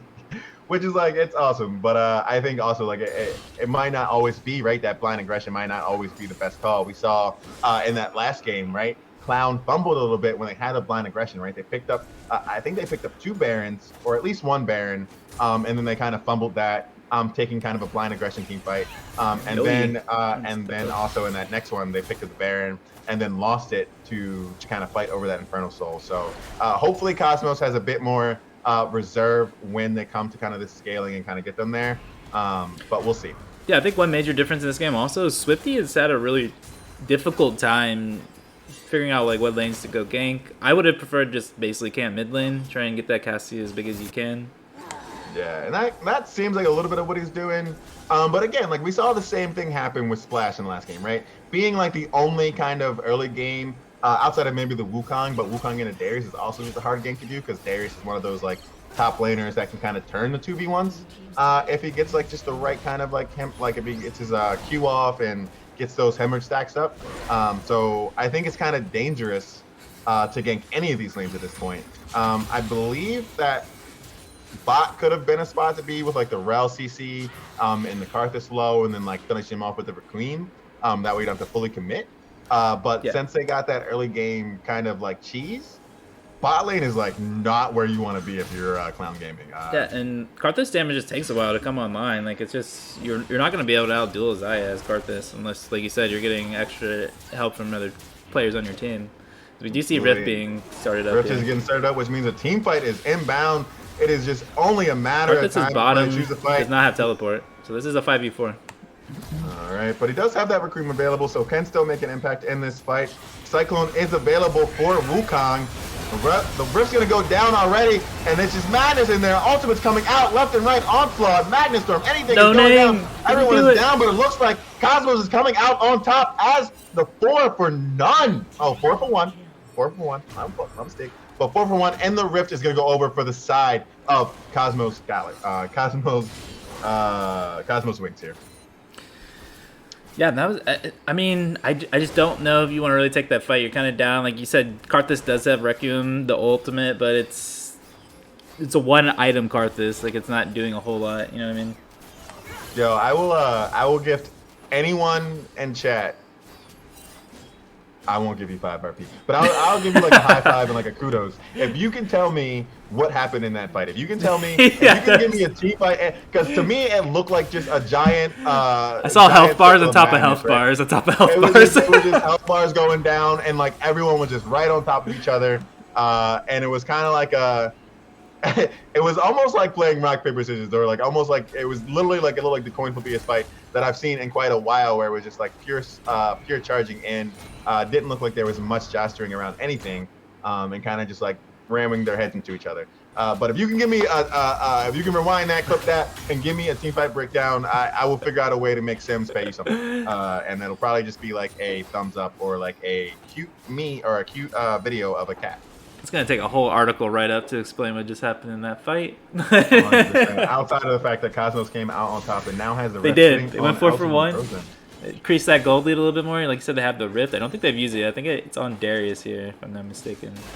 Yep. Yes, it is. So this is I would say like this is a bit of a stronger start for Cosmos. Coming up here, 3-manning on Darius. All right, as we say, Cyclone now gonna come out. The double knockup. The Magnet Storm does connect on Darius, and he's gonna go down. Not able to get off that Rift Herald, but does still have it available for a good chunk of time. Yeah, I think they're just gonna trade tier 2 here as Dragon's coming up, but there's no way they can make it back down towards Dragon. Or are they just gonna back off? Well, Hagrim's on the top. Hagrim's on the top side of the map as well, so I think they try to get. They just push this. Try and get 2 towers. Yep. That's kind of the danger though, right? With picking this double AP carry lane is that you don't really have a lot of siege tower taking. Like it takes you a long time to like siege towers, right? They have 4 members up here, and it took them like it might have been only a couple of seconds, but like that is about the same amount of time that Xayah would probably take it by herself, right? Absolutely. With, like, 4 members up here. I should be able to get this tier 2 before Darius can get to lane here. Absolutely. And even if Darius does come, I doubt that Darius tries to fight for it. Yeah. This doesn't make a lot of sense on his behalf. But I believe another tower went down on the bot side as well. It did. I think Silas might have picked that up as well. So trading 1 back does get the dragon. A little bit of an even trade and not too crazy of a detriment for the side of Cosmos. Yeah, I think for Galaxy, you just take that. Like, you got the pick on the top side, you get 2 towers. You do give up Dragon, you do give up an extra tower as well. But I think overall, like, those are the kind of trades you kind of want to take right now. I don't feel like they want a team fight quite yet. Like, they'd like to drag this game out for another 10 minutes, 5 minutes maybe, get some more items on Karthus, get some more items on Cassie. Absolutely. As I think around 2.5, 3 items is really when you want to come online for both Cassiopeia and Karthus. But here's the thing: when you have like a clear win condition, right, and both of them have that same kind of damage portfolio, right? You have just 2 AP carries.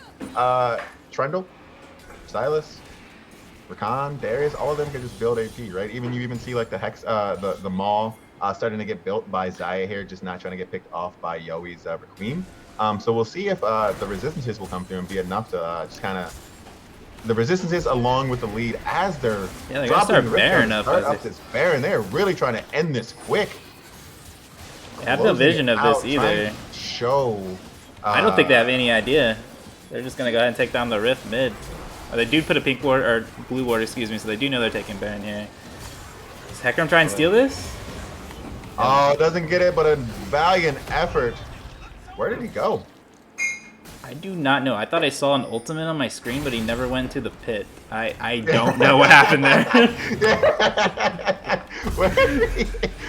Like, I saw it on my... Yeah, it did go on cooldown, so he did ult, but I don't know where it went. Yeah, no, I saw it too. I thought I was tripping for a second, and I was like, wait a minute. But it might have been Silas that we saw with an ultimate. I don't know. Maybe that's what we saw. And nah, he may have just like... I've done this a few times in Hecarim where you like think you're ulting over the wall, but you just don't quite do it, and you just ult into the wall, and you didn't go over. Maybe that's what happened there. Oh my God, what an enjoyable game we have going on here. Shout out to Romeo that's in the chat though. We see you, Romeo, yo. But also, yeah, no, definitely an incredible game. But Cosmos here. Yeah, you really got Baron buff. They're pushing down mid with Baron. They're showing how to end with an early game lead, right? If you've ever had a game where you've been up 6, 5, 7, 8, 9, 10K, and it took you 40 minutes to end the game, dog, you should start watching some of the things that Cosmos is doing here in order to get themselves a bit of an advantage. I hope I'm not giving them a little Casa curse, and I hope that they actually can macro themselves into this win. But it looks like they're doing all the things right. They're sending Silas to the top lane to push another lane. They have bot lane that's going to be pushing in a second that will get there eventually, likely around the same time that the wave hits in the top side. So that'd be nice if they rotate down there. Yeah, I like the map setup after they got Baron. Like you said, they sent Silas to the top side, got that pushing. They got the tier 2 there. They went ahead and got the tier 2 mid. They have all the tier 2 towers down. Now they can just really siege up, push these minions into the inhibitor, take all the farm, all the jungle from Galaxy here, and just really choke them out of gold. They're going to go bottom. They should be able to get this inhib turret as well. Absolutely. Now, as long as they can keep up this pressure, it shouldn't come back to bite them. Now, the only thing that you do have to keep in mind that if you don't end in this time, what you're going to be doing is feeding super minions so much quickly into the Karthus and the Cassiopeia, right? They have an insane wave clear now. They might not have team fight potential. They might not have like super team fight potential yet, but they do have insane wave clear with those two. And right now, with that Inhib being down, it's going to be more minions, more gold going into the pockets of Karthus and Cassiopeia, which is going to aid them in that scaling. So while they also are pushing to end the game here, they're also almost accelerating that time clock that they have to finish before Karthus and Cassiopeia really come online. Yeah, I think that's a really great point. And I don't know if this was a strategic decision, but they do just take the bottom inhib and back off. Maybe that's something they're thinking about. Like, you know, do we really want 3 inhibs down in 24 minutes? I think they could have pushed for another if they wanted to, but yeah, they're just going to back off, get their gold. They have dragon spawning here in 30 seconds. So I like everything they've been doing here. They've taken their lead. They've exponentially increased it, and now they're just going to completely take jungle. Looks like No Name living up to his name yet again. Caught out, the flash is going to come 3-man ult. Pressure by engage lands on 3, but it's not going to be enough because there's 4 members from Cosmos Wings sending him back to his own galaxy. Yeah, I think that's just a little bit of maybe tilt. Like, you know, they see them coming. It's just like, Yeah, I think at that point you kind of just accept your fate a little bit. I think you kind of have to know that you've been spotted out, you've been caught out. Like they have not moved without 2 or 3 members behind them at any point in time. So if you are getting caught by one, you can almost guarantee that you got 2 more on the way. Yeah, Silas going on Wukong up here. Darius is also up here. He's gonna ghost. Oh, the ghost is coming through. Potato Tomato does not have any sums. Gonna have to choose the fight. Cyclone comes out, waiting to get that clone, maybe, but it's gonna be a lot of damage. Almost takes down the Epic Champion, but it's not gonna be enough. He's gonna have that heal come through. So they get to pick on the top side as well. Yeah. So 2 picks coming out for Cosmos Wings, both in the side lanes from 2 overextended solo laners here. So extremely difficult game here for Galaxy. Like they're behind. They are, while they still have the scaling comp, they're starting to fall significantly behind. Is there any way you see them kind of getting back into this? Or I know it's very low prop. I think they're doing what they can do. I think at this point, even though they're getting picked off, it's like not too tragic, right? They don't have any shutdowns, and I think even though you might be off the map for a bit, getting that kind of wave priority out and away from your towers is actually beneficial because there's no objectives on the map. So even if you die, they're like all they're getting is like 300 gold at this point, or like however much you get. Maybe like it might not even be 300 anymore because they're like not worth anything. But they're only getting a little bit of gold, and because of how their scaling works, right, they're probably not getting too much benefit from that gold at this point. They're not getting gonna go in here. Okay, the ultimate comes Silas through for Swifty, trying to make a little bit of a comeback.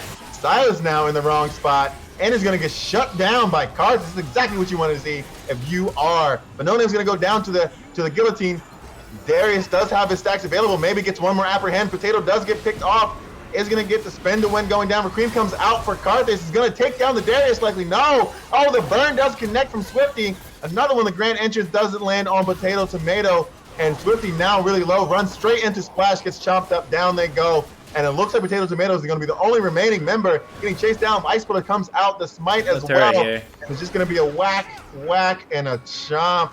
And that's going to be an ace for the side of Cosmos Wings here as they look to finish the game with empowered minions. Tower there? This is the game here. It's just over. Yeah, this is the game. The only person alive is Rel. Can they stop it? They tried to fight last time in the early game. See if this turns out a little bit different. Nope, just going to return to the fountain, accept the fate. Yeah, they got the pick on the Silas, but it's the Xayah that's the problem. Like, it's just free autoing the entire time, and just so much damage on the Xayah. Absolutely. The unkillable Demon King Hambam in that bot lane on the Xayah going 8-0.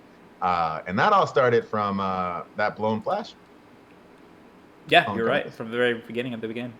Yeah, they steamrolled bottom lane. That's a nice way of saying it. But Karthus damage is not there in the early game. I think it's not the best AP carry now anymore. So like to see that switched up a little bit.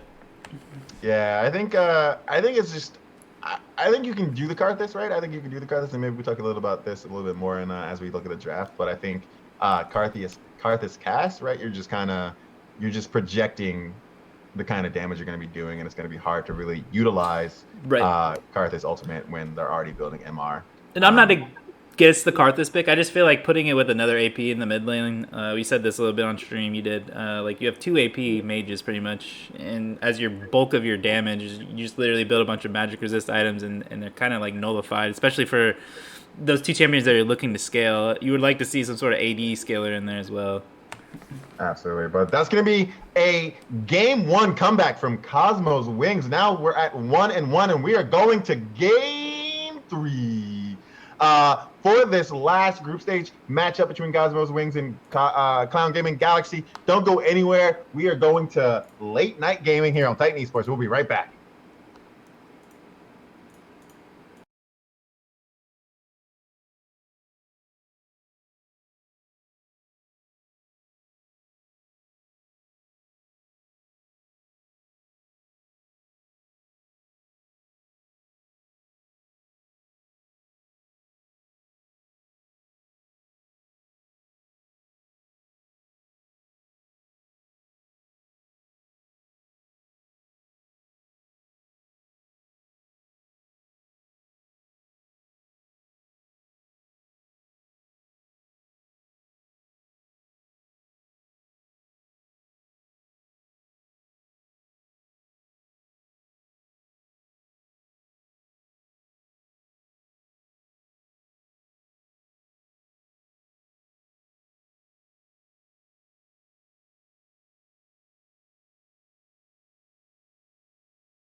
tell me where do I take us?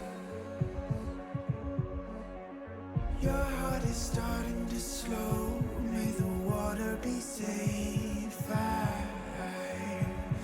as I dive in. Bloodstains washing underneath the waves. I'll be reaching out to kiss your face. As we fall, I can't hold on much longer.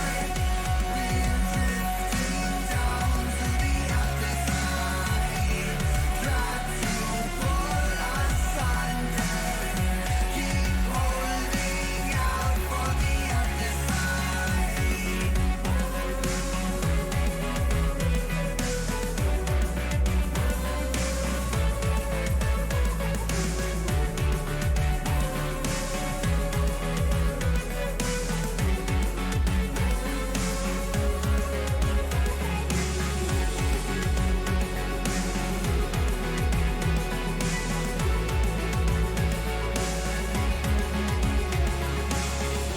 Tell me where do I go? Tell me where do I take? Where do I go? Tell me where do I take? Your heart is starting to slow. May the water be safe.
There's a girl in town, and word's gonna rap, she's just fine.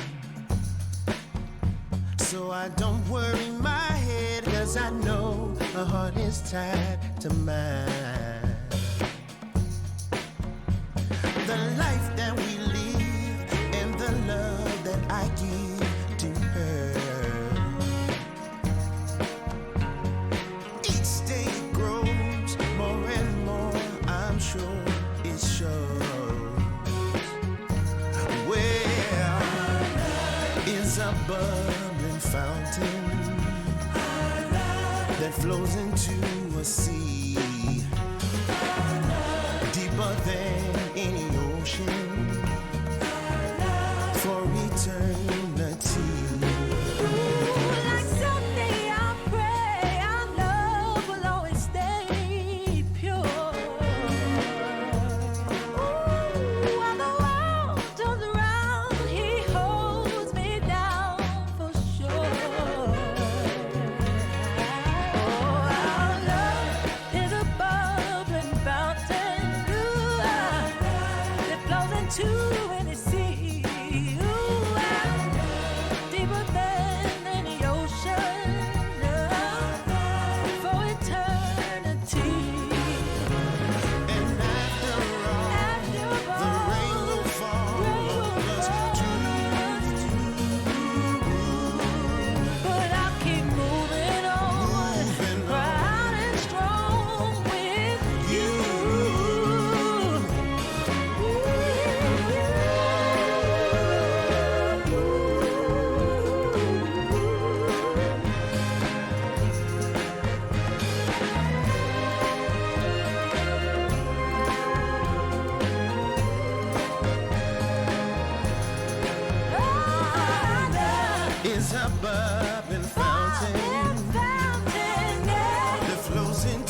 player when you ain't seen nothing this player. Me and my squad gon' turn on the squash like we don't see no other players. Ain't nothing to squash, ain't nothing to solve. You played and you already did. I'm ready to mob, I'm ready to mosh and move it with nobody scared. Keep pushing my buttons, I might push a button and have my butt push up and slam. Made a decision to enter the lair, you better enter prepared. I seen it vividly, my vision of victory. I kill him and split the scene, click with me. You never fear defeat, learn how to heal from heat. I showed up to show out until the show ends. Bet they wanna know how I made it a no-win. It's gon' be a blowout, once I get the blow in. I just put it blow in, show me how honey. It starts right here. Push up yourself on enemies. And it's a long road up ahead. Better get your steps in now. It starts right here. It's you and me. And if you wanna be a god, it's a long way up. If you wanna be a god, it's a long way up.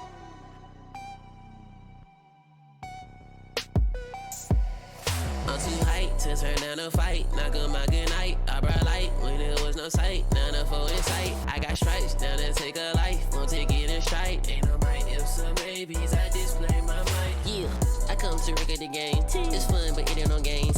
I shun them all in a minute. I got them and bit them up like it was stage. I showed up to show out until the show ends. Bet they wanna know how I made it a no-win. It's gon' be a blowout. Once I get the blow in, I just put it blow in. Show me how honey. It starts right here. Push up yourself on enemies. And it's a long road up ahead. Better get your steps in now. It starts right here. It's you and me.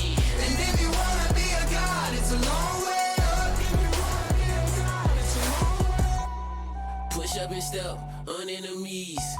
I came to conquer all the energy. Ain't no regrets, it's him or me. Blast them away, away. Once we engage in combat, it ain't really no comeback. From that, the squad, the angelic slum rats. Came for the cash, where the funds at. Came with the swag of a war pack. You see the sword, it's my award. I tried to warn you and your pack, so if I slaughter you, it's your bad. It starts right here. Push up yourself on enemies. And it's a long road up ahead. Better get your steps in now. It starts right here. And if you wanna be a god, it's a long way up. It's a long way up.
All right. Welcome back to this late night game 3 banger finale to the series in the last week of the Conqueror League between Cosmos Wings and Clown Gaming Galaxy, with both teams taking the advantage with a little bit of early game aggression. Last one going over to Cosmos Wings, first game going over to Clown Gaming Galaxy. And now we have the deciding factor on who gets the first seed in the Group D for this group here. I am Goose, and I am joined by a familiar face. Not Fort this time, but 'twas the light through yonder window breaks. We have Romeo in the building. Let's go. Hello, ladies and gentlemen. I am finally here, and not just my name on the screen. It's really me.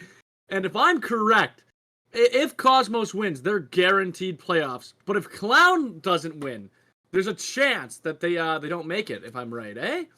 I think there is a chance. I'm not exactly sure on the analytics behind that, but I think whoever wins this game does go to playoffs. I think if Clown wins, they go to playoffs. If Clown doesn't win, there's a chance that there's like a tiebreaker, and then it depends on like whether or not they beat the other team. But I think they actually lost last week to the team that they would be in contention with. So I think if they lose, then they're out. It's pretty much win or go home for Clown Gaming Galaxy. I might be wrong.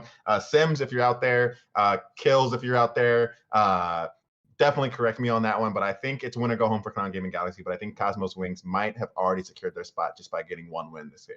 Clown Gaming took game 1. Cosmos brought it back in game 2, and now I guess it's Clown Gaming fighting for their life to get into these playoffs, man.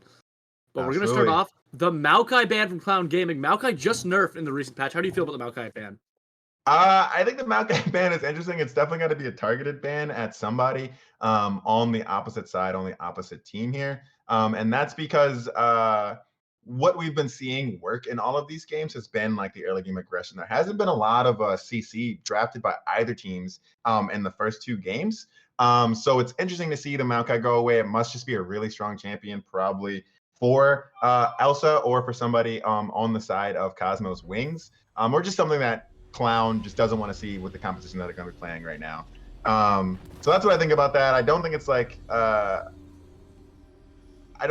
of what the champions we've been seeing, like pick or ban. Some of the champions that I would probably definitely see, like we're seeing get banned away, would have been like, I think that Darius would have been a good pick to get rid of. That he was kind of a force to be reckoned with in the last pick, in the last game. The set definitely in Twitch have been making a huge impact. Aatrox, of course. I think the early game champions are really what I would probably prioritize, because that's what's been winning each team these games. Yeah, and it looks like Cosmos is doing just that by picking up Darius. They took out the Trundles, they took out the set, 2 very early game champs. Twitch can roam, and it looks like Clown Gaming's firing back with an early game pick of their own in their jungler. Wukong was just buffed this patch, and it's interesting to see if he's going to be at the point he was before he took those hard nerfs. Was he played tonight at all, Wukong? So we actually just saw this matchup in the last game. It was Darius versus Wukong, where Darius came out on top with the help of his jungler. Are we thinking that's Wukong top and not Wukong jungle? I'm thinking it's Wukong top because of what we've seen, but it could be a little bit of bait and switch. It could be they're picking the Wukong early to flex it so that they can kind of get into the mindset, because they did play Wukong top last game.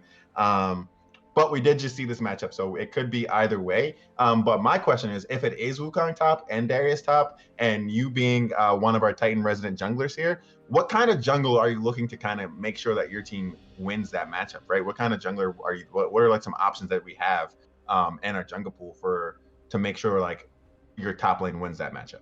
Honestly, I think it's going to depend on what the rest of the team looks like, but it's looking like we're getting some safer bot lanes out of Clown and Cosmos with the Lulu pickup.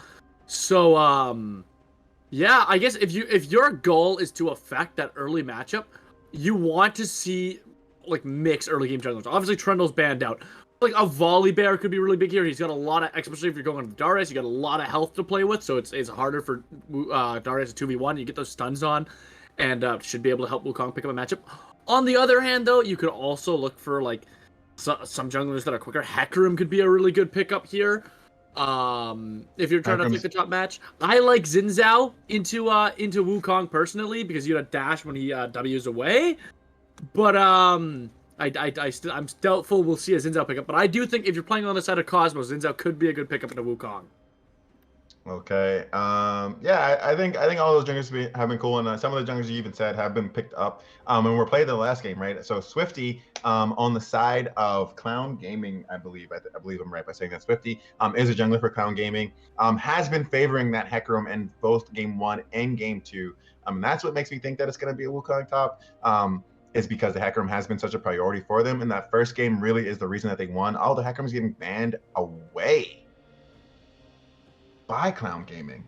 Am I wrong in having the names here? Hold on, let me double check to make sure I'm looking at the right teams. I think Hecarim's a good ban from Clown. As I was saying before, Hecarim can be really, really good into putting pressure top lane. And we do have two very safe. Even the Ashe pickup from Cosmos looks like it can try to affect top lane.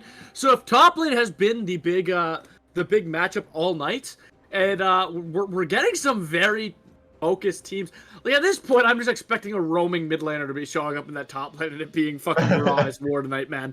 And even the chat right now, we got 37.5k on Cosmos, 47 on Clown Gaming. Like, it sounds like it's been really close. The Volley Bear ban, man, Clown's just listening to the comms, guys. Clown is just listening in. And Cosmo's gonna ban away with Shyvana. Shyvana's a mean threat. She's not super early game, but once she hits 6, oh my god, does she, I actually find she's be worse for a fight as a Wukong than a Darius, but, yeah, I mean, taking that Shyvana away can be really good, especially if nothing happens till the junglers hit level 6. But I wonder, does Cosmos listen and pick up the Xin Zhao here for the Wukong? I want to see Xin Zhao really badly, but yeah, I'm expecting 2 early game junglers, it's looking like, unless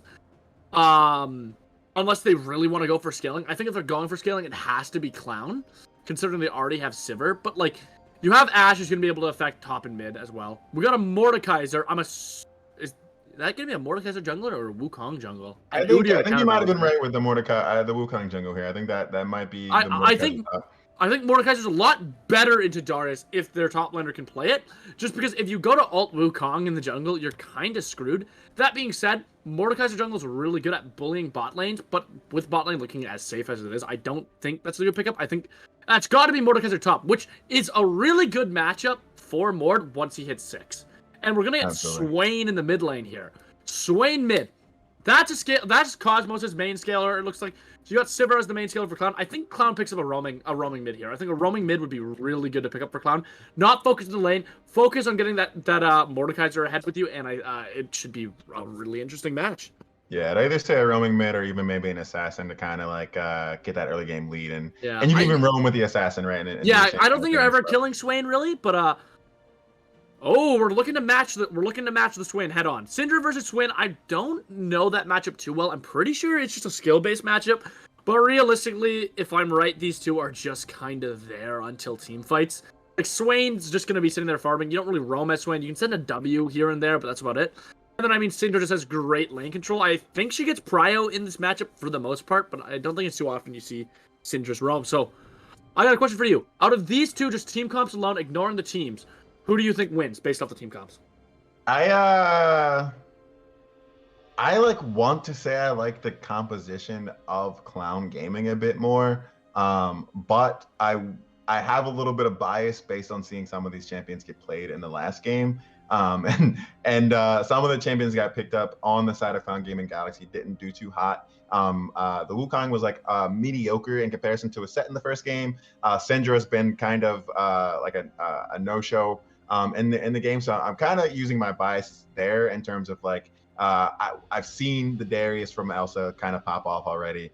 We've seen the Lulu put in work, not enough work to kind of blow through in game 1, but so I want to say I'm gonna go with Clown Gaming on this one. I think they have the better early game with Syndra Wukong. Well, I'm glad you said that, because in the chat, people already know I'm polling for Cosmos here, and had you said Cosmos, it would have been a really uneven desk here. And the reason I think Cosmos has this, I got the most points I've ever put on a team on Cosmos right now. The reason I think they have it is simply because I think their team comp is a little bit outmatched if we're looking at early game. You're right, I think they do have the better early game, but they don't affect the map as much as I think Cosmos will be able to. Especially if that top matchup is so prevalent. Once they hit 6, if Clown's not ahead, I think they have it. Darius' ult is just an insanely strong ult in teamfights, but that being said, although he'll lose the Mordekaiser matchup there, Ash has ult. Swain's never dying in the mid lane, especially once they go to teamfight. And Udyr is way faster at getting around the map than Wukong and can farm a lot quicker. On top of that, Udyr ganking top lane, if this is a Mordekaiser top, is insane. He has the CC immunity. He can never get ulted in that top lane. So now Mordekaiser is going to be forced to fight Darius, and if Darius survives Death Realm, Mordekaiser is sure to go down. I hear you. I think I'm even gonna get in on some of this betting action here. This whale shark. I'm gonna put 10K on Clown. That's how much faith I have. And then Gambling addiction, baby. But and the reason I think that they have a bit more of an advantage here is because I don't see much engage coming from the side of from Cosmos here. I think they have the Crystal Arrow, and that's about it, right? Unless like they just get caught out of position with like a never move or like a Udyr stun, or like it's like a lot of short range engage. Whereas like on the other side, you have the Karma speed up, the Relentless Pursuit, you have Scatter the Weak, you have Death Scraps, or just a pure on Mordekaiser ultimate, as well as that Cyclone. And a lot of these games have been decided by whoever is the most aggressive and whoever comes out on top of a lot of these like skirmishes in the river and the jungle and around these objectives. And I think they just have more tools to kind of put a lot of those things into action. And I think that's going to come out to and the benefit of Clown Gaming if they can kind of use that engage to kind of pull the trigger like we saw in game 1 and really come out on top in these skirmishes. But I believe we might be ready on the Rift here. So I think maybe we're going to cut it to a quick break, or are we going straight to it? Nah, I think we're going to cut it to a quick break and we'll be right back for game 3 of Cosmos Wings versus Clown Gaming Galaxy. We got 50, what is it, like we got about like 50, there's 80K? over 60, sorry, there's 80K in total on the live. 95 on this game. 95,151 points is the exact amount. The Whales have came out to play tonight, but again, we'll be right back to see who takes game 1 or game 3 between these two teams and goes straight to playoffs for Conqueror. Don't go anywhere. We'll be right back.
Ladies and gentlemen, welcome back with us to the Rift. We are here, game 3. If the winning team will make playoffs. Once again, in the chat, we have the most points I've ever seen on a game, 95K. And we're already getting started here. They were looking for a little bit of an invade. GG, well played. Game's over. Clown Gaming wins. Yeah? I got a question. We clearly have kind of picked sides here.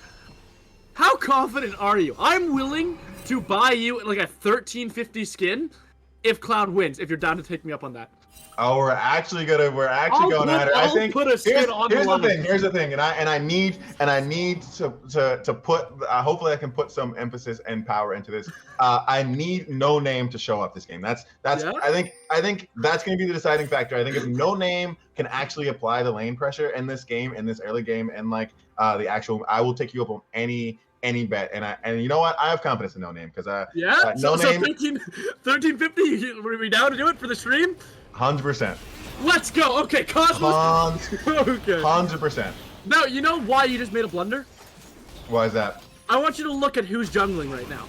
Wukong is top. That's fine with me because I have faith in Swifty. I'm cool with that. I think that's a mistake just because now Swifty can never win a jungle fight. I don't think I'm gonna let you live that life because I know you missed the first 2 games. But Swifty has won a plethora of jungle fights that he probably shouldn't have won. And the Like first one-on-one Udyr versus Mordekaiser is a rough matchup. Udyr can just easily run away if Test Splash plays it right. You can't run out of a death realm. Can't run from a death realm. But yeah, so but I think I have confidence in like just synergy. Also, I think Potato Tomato is just absolutely cracked. As a top laner, the plays that Potato Tomato has been making all series, even in the last game where they lost, Potato Tomato has really just proven that he might just be better. Like he might just be better than just about anybody else on the map. In that first game which you missed, he had twice as much damage done than anybody else in the game. Right? He had 50k damage on set. But Set's not here anymore. Set's not here, but the thing is, it's not always a champion that makes the play. It's the player. Absolutely true. But something to mention, the first Drake that will be coming up is going to be Hextech Drake. Considerably one of the best Drakes in the game. That being said, what team do you think is going to prioritize this Drake? I think we're gonna, and again, I think I don't want to sound biased, but I think just the early game for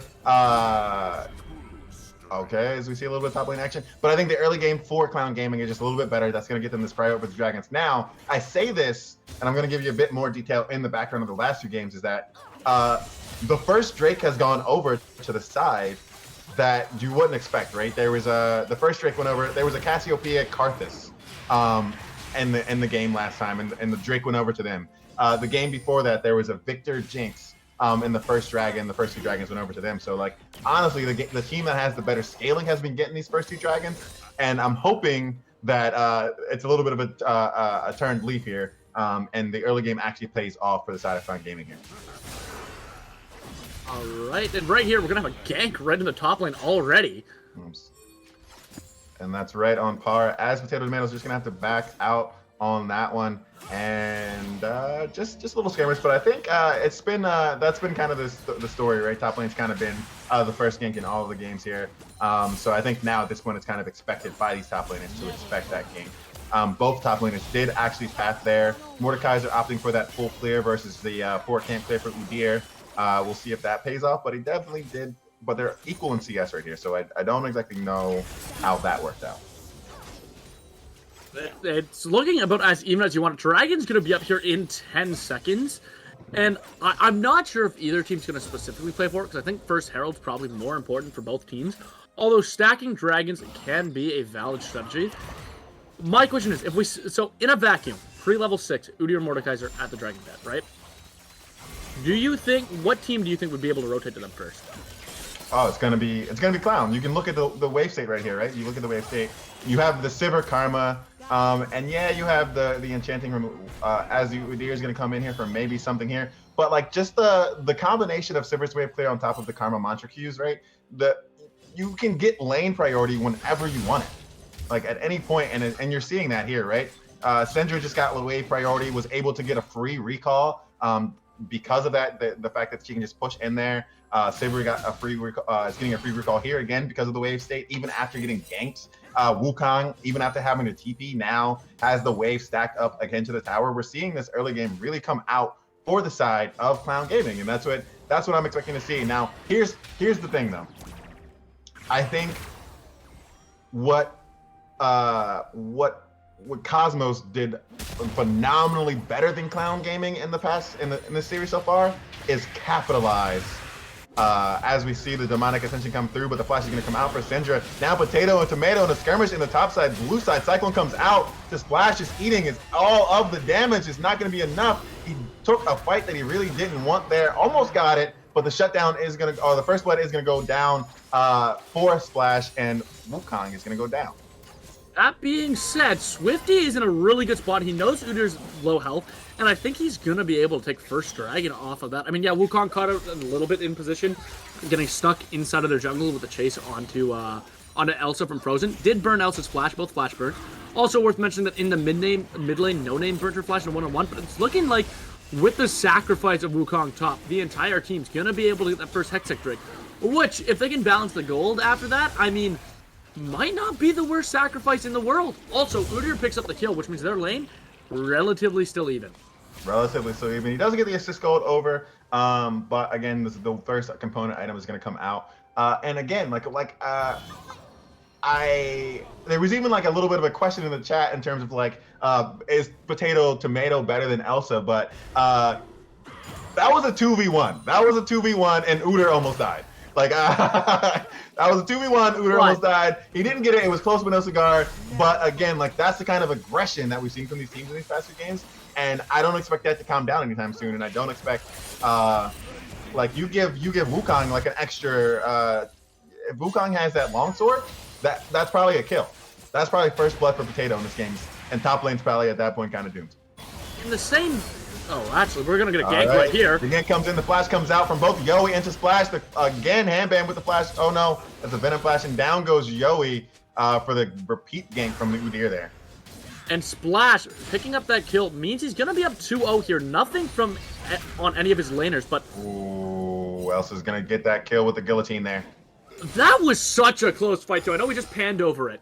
But, man, he activated the ghost, and the confidence there from Elsa. I actually thought Elsa was going to go down there. I thought he had over-engaged a little bit.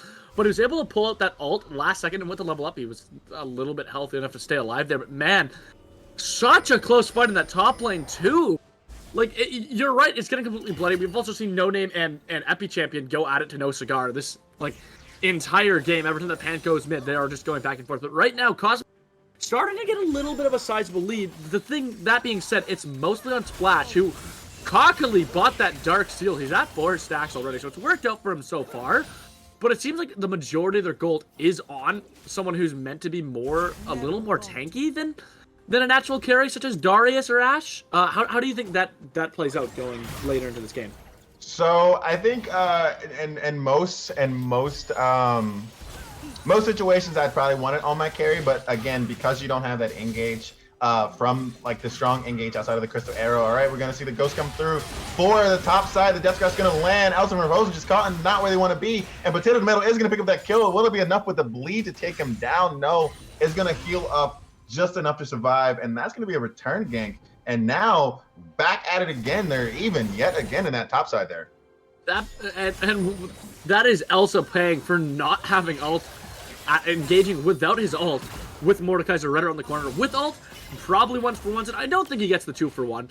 But Potato and Elsa's ult, I believe, Potato's gonna have probably not fight again till his ultimate's back up, which means the next fight from Elsa and Potato is crucial, that both Swifty and Splash are there. Those two clearly aren't gonna stop fighting, so I think right now it's really on Swifty and Splash to be there when the fights go down. Bot lane's been playing relatively safe, unless Splash has been down there. Swifty clearly has just elected to ignore it. I wonder if that changes now that his ultimate's up, because I think bot lane's the best place for Mordekaiser to be once he has ultimate. You take one guy out of the fight. Absolutely. Someone's just left hanging, you know? You mentioned that they might stop fighting a little bit ago, and I want to give you a little secret on how these two teams play. They're not going to stop fighting. They're not. I said they're clearly not going to stop fighting. Oh, yeah. I was like, that is all. That's all they know is a good old-fashioned fisticuffs, and that's what they like to do here on the Rift here. Bot lane has been just a poke competition for the most part. Though top lane and mid have been absolute war. Like Swain is trying to bully No Name. No Name hasn't really had a chance. She's down 20 CS right now. But also, Syndra later in the game is going to do more damage. I mean, Swain's going to have more sustain, but Mordekaiser was looking for the gank there. and it doesn't look like it's gonna work out. But are we gonna see Udyr and Mordekaiser meet in the jungle?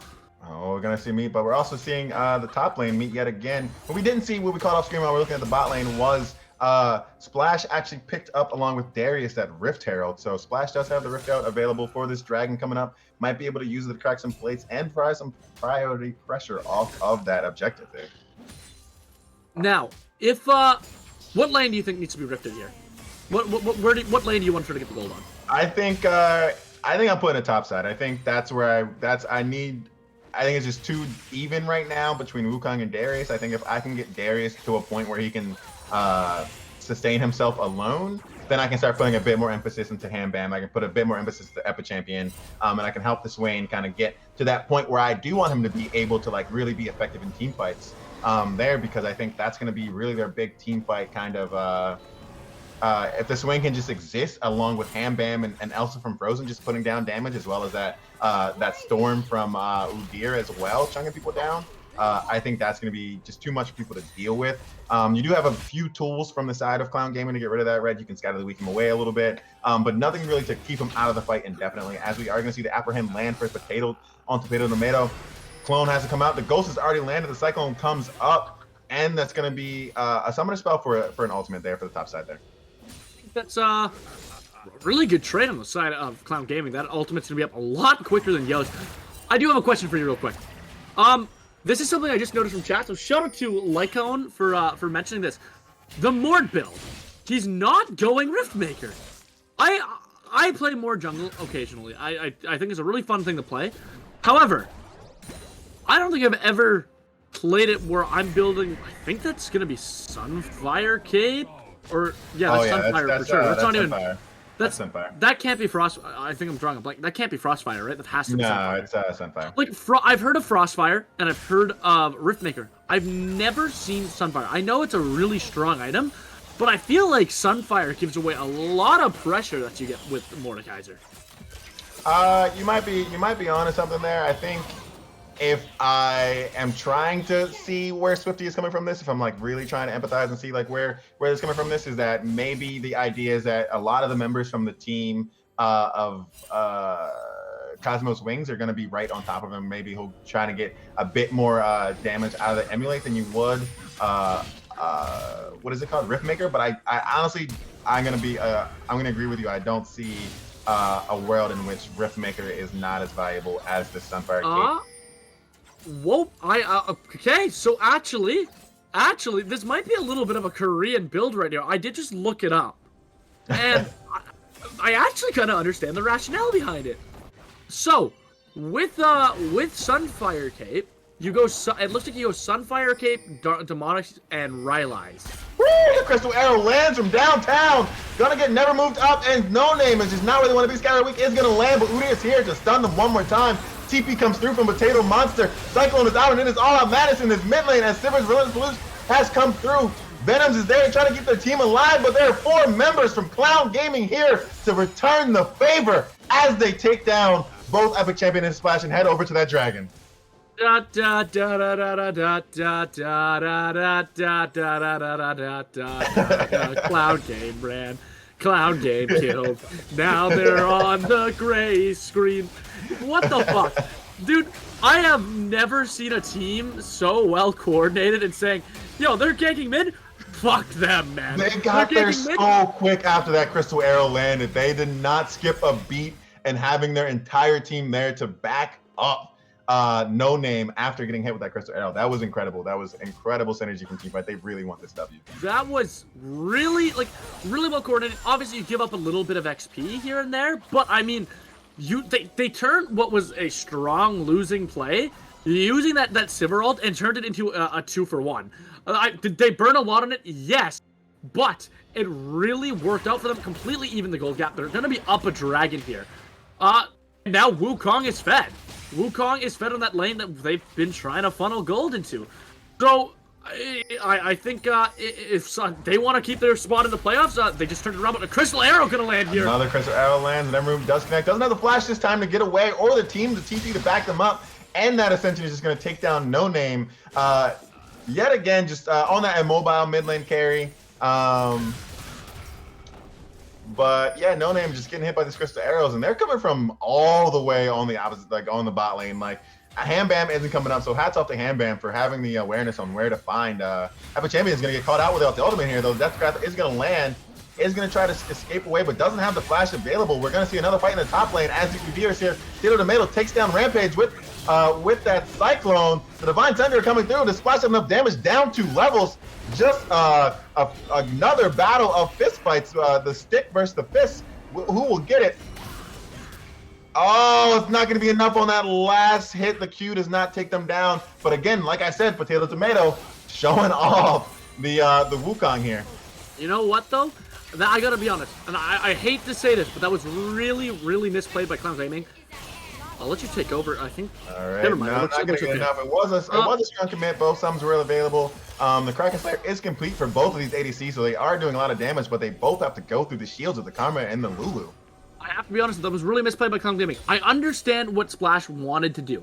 He was trying to hold his stun for the disengage, but Wukong knew he could win that fight. That Wukong's strong. You have to be able to accept, yeah, he might disengage here, but at least, I mean, not giving up a kill. They had a really strong gank angle, but, like, Potato Tomato's so strong. He has Divine Thunder, which low-key is counters both Darius and Udyr.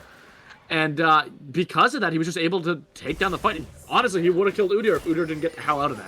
But we got another Crystal Arrow being shot. Another Crystal Arrow's going to fly. It isn't going to connect this time. No Name just sidestepping it that way, having a little bit of a sixth sense after getting hit the first 2 times. But the Never Move does. The Demonic gets injured here, but so is Potato Tomato here to back up their teammate. Down goes No Name, but so does Epic Champion, nullifying that kill in the mid lane. Woo! Like I said, these teams like to rumble. That's going to be another 1-for-1 trade. And now Elsa from Frozen is here, but so is Swifty with the Rift Herald. Tank the Splash is here as well, but I don't even know if Elsa from Frozen wanted to be there, taking too much damage in the 1v1. Rift Herald is available. Dragon not up just quite yet, and we're going to see both teams back off. It's just going to be the 2 mid laners going down. I think this is where we're going to mention a really interesting dynamic that's going on for these 2 teams. On one side, with Clown Gaming, you have Wukong. Right now, you have Potato Tomato, who is the strongest guy on the Rift. You have Sivir scaling right now. Once she gets to 3-ish items, she'll be super strong in team fights as well. But right now, if any team fights were to break out, like over this next Inferno Dragon that's coming up in a minute, which I think you have to fight for if you're both teams. It's going to be soul point for Clown Gaming if they're able to pick it up. If Wukong goes down, you kind of just win the fight. That being said, Wukong might be able to go through 2 or 3 of them if they're not able to take him down in time. So I think yes, Wukong is. I think here's the thing though. I think it's a little bit of a bait and switch going on for Clown Gaming here, because you have this really strong Wukong. Mordekaiser is no joke either, just a big old meat shield with the Sunfire Cape, and I'm told that the Rylai's is the next item in this build. But Sivir now, when they back with the completed call, has the Tower Gold as well, is likely going to be able to finish this second item, and now is going to be an item over the Ashe for this dragon fight. If they do get it back, that depends on whether or not they back here. That is true, but right now I think it's safe to say it is still anybody's game on this Rift. Yowie is going to be looking strong after that next back. I think you're correct, but I don't think they have time to before the Dragon. It's clear both teams are playing for it. It seems like Cosmos is going to have the jump on it, which I think they absolutely need if they're going to win this fight.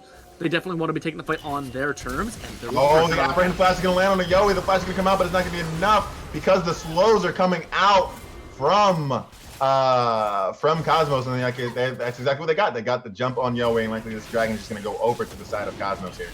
I gotta say, that's heartbreaking for Yowie. They were probably 2 steps off flashing that corner, and because of the slows, ended up flashing into the wall. That is so heartbreaking. Oh, man, I'm choking. Like they did with the flash. It's not really their fault. Like, that's a really hard flash to make and judge, especially when you're panicked and you're trying not to give up Dragon. But one wrong step out of position, and that's gonna be it for them. We're gonna get the Inferno Dragon onto Cosmos, and once again, the game's just even more evened up than it was before that fight. I think Wukong needs to stay alive as long as he can to not give up that bounty. Who do you think would be the best on Cosmos to pick up that bounty? I would have to say the Ashe. I think the Ashe is gonna be your late game team fight damage, because I think a lot of people are gonna try to focus in on the Swain and kind of get the Swain knocked down. I think it's going to be a lot of free firing for the Ashe, especially with the Lulu Wild Growth coming out. There does have Hambam does have the Flash Ghost available, and also was a menace on the Jinx in game 1. So I think if you can get a little bit of gold to get maybe one more item, catch them up to the Sivir, you're going to be in good standing, right? They're landing the Crystal Arrows. As we see another fight come out on the top side, Elsa from Frozen getting pretty low. Does go down to Potato Tomato. Another Cyclone comes out, and now Potato Tomato, just stronger than Udyr, is going to be able to go under this tower. Lulu is here now. Wild Growth going to land. Knockup also as well. The Flash comes out. Gonna have to Nimbus Cloak over. Oh, and he gets out! Potato Tomato, another 500 IQ play to get out with the kill in his life. Now Swiftly is here. The Duff Drum comes out. Can't get any shields in there. And this is what we're talking about. Can you run over? Oh, but he does flash over the wall. Good smart play there. A's gonna have to get out, but like I said, you can't outrun a death realm there. Where are you gonna go? You gotta go across the wall, which was lucky, but Only over the wall is where you gotta go. Now, I think Splash, I get it, they want to pick up that bounty, but I think Splash needs to realize they're not winning the 2v1. Especially when the fight's already breaking out. I mean, he did blunder by stunning the clone. Potato just played it so incredibly well. And it's just a bit of a blunder. He has a Black Cleaver now, too, though. You know what I mean? Like, your 2 tanks running into a guy with Divine and Black Cleaver. It's not gonna work out for you without having the third there. I mean, Lulu was almost turned that fight around. Ultimately, he did get out, and now he's at a 600 gold bounty. Almost the entire gold pickup he got went into his bounty. So, I mean, I get it. You want to turn the kill. They pick up that bounty, they're in the lead. It's just, I feel like they're risking a lot and trying to get that bounty when you could be trying to excel in other areas. Like getting Swain further ahead, getting Ashe ahead. I feel they're just so focused on trying to pick up this bounty that's just, it's kind of blundering them a bit. I don't think it's a bad. I don't think that's a bad call. I think that's like really the only objective on the map for them that's like doable. Baron is not really feasible right now. Maybe not. But Baron's not really feasible right now. The mid lane is like Sivir into Swain. And Syndra's playing a lot safer than they have in previous games. So the Wukong being that far up, it kind of makes sense as we're seeing another bout between Elsa from Frozen, already down to half health. And again, Potato Tomato just taking the 1v1 every time. Swifty now having the death from the Lulu is the smart call. Doesn't want to fight that Ham Bam at the Ashe. Will they get the kill at least? No. Venom support combat takes him down.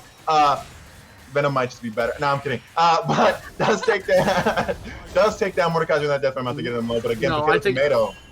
Wow. I think it's clear. Venom clearly just won the 1v1. Shit, no help. What are you talking about? about? Oh, yeah, no, that was absolutely, that was an easy Lulu diff, support diff. I mean, Elsa from Frozen really is hoping Winter's coming here, because right now he's just plain inting.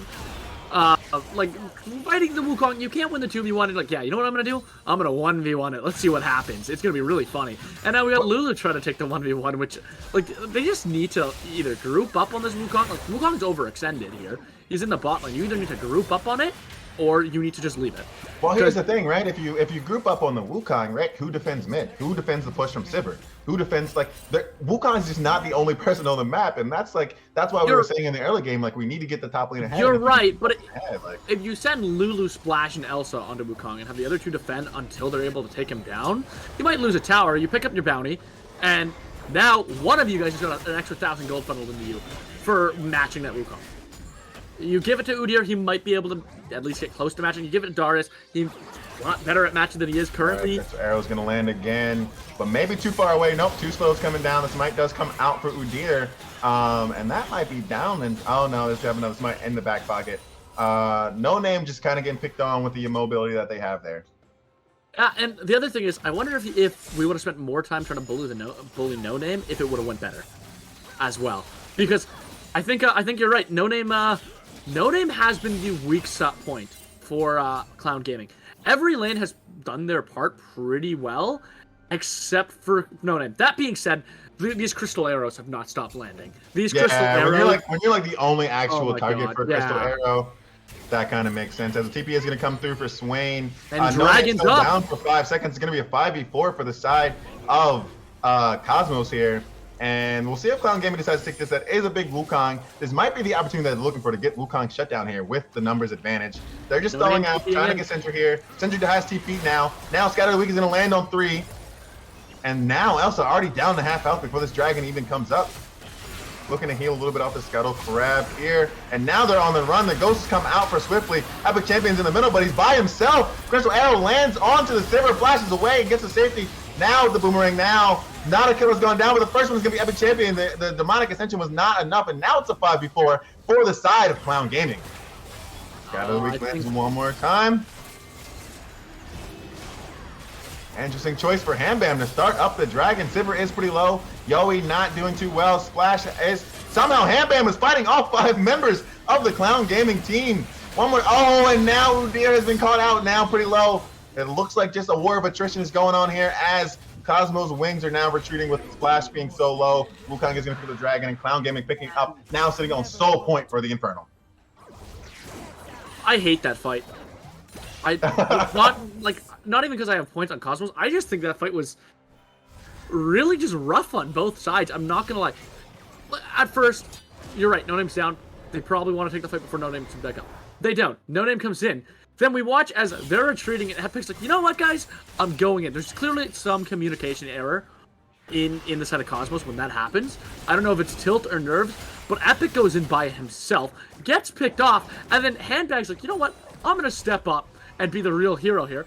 5v1s it for some reason and doesn't get punished, just for Udyr to say, okay, now it's my turn to 5v1 and get absolutely destroyed. So like, what is going on? Why are we 5v1ing?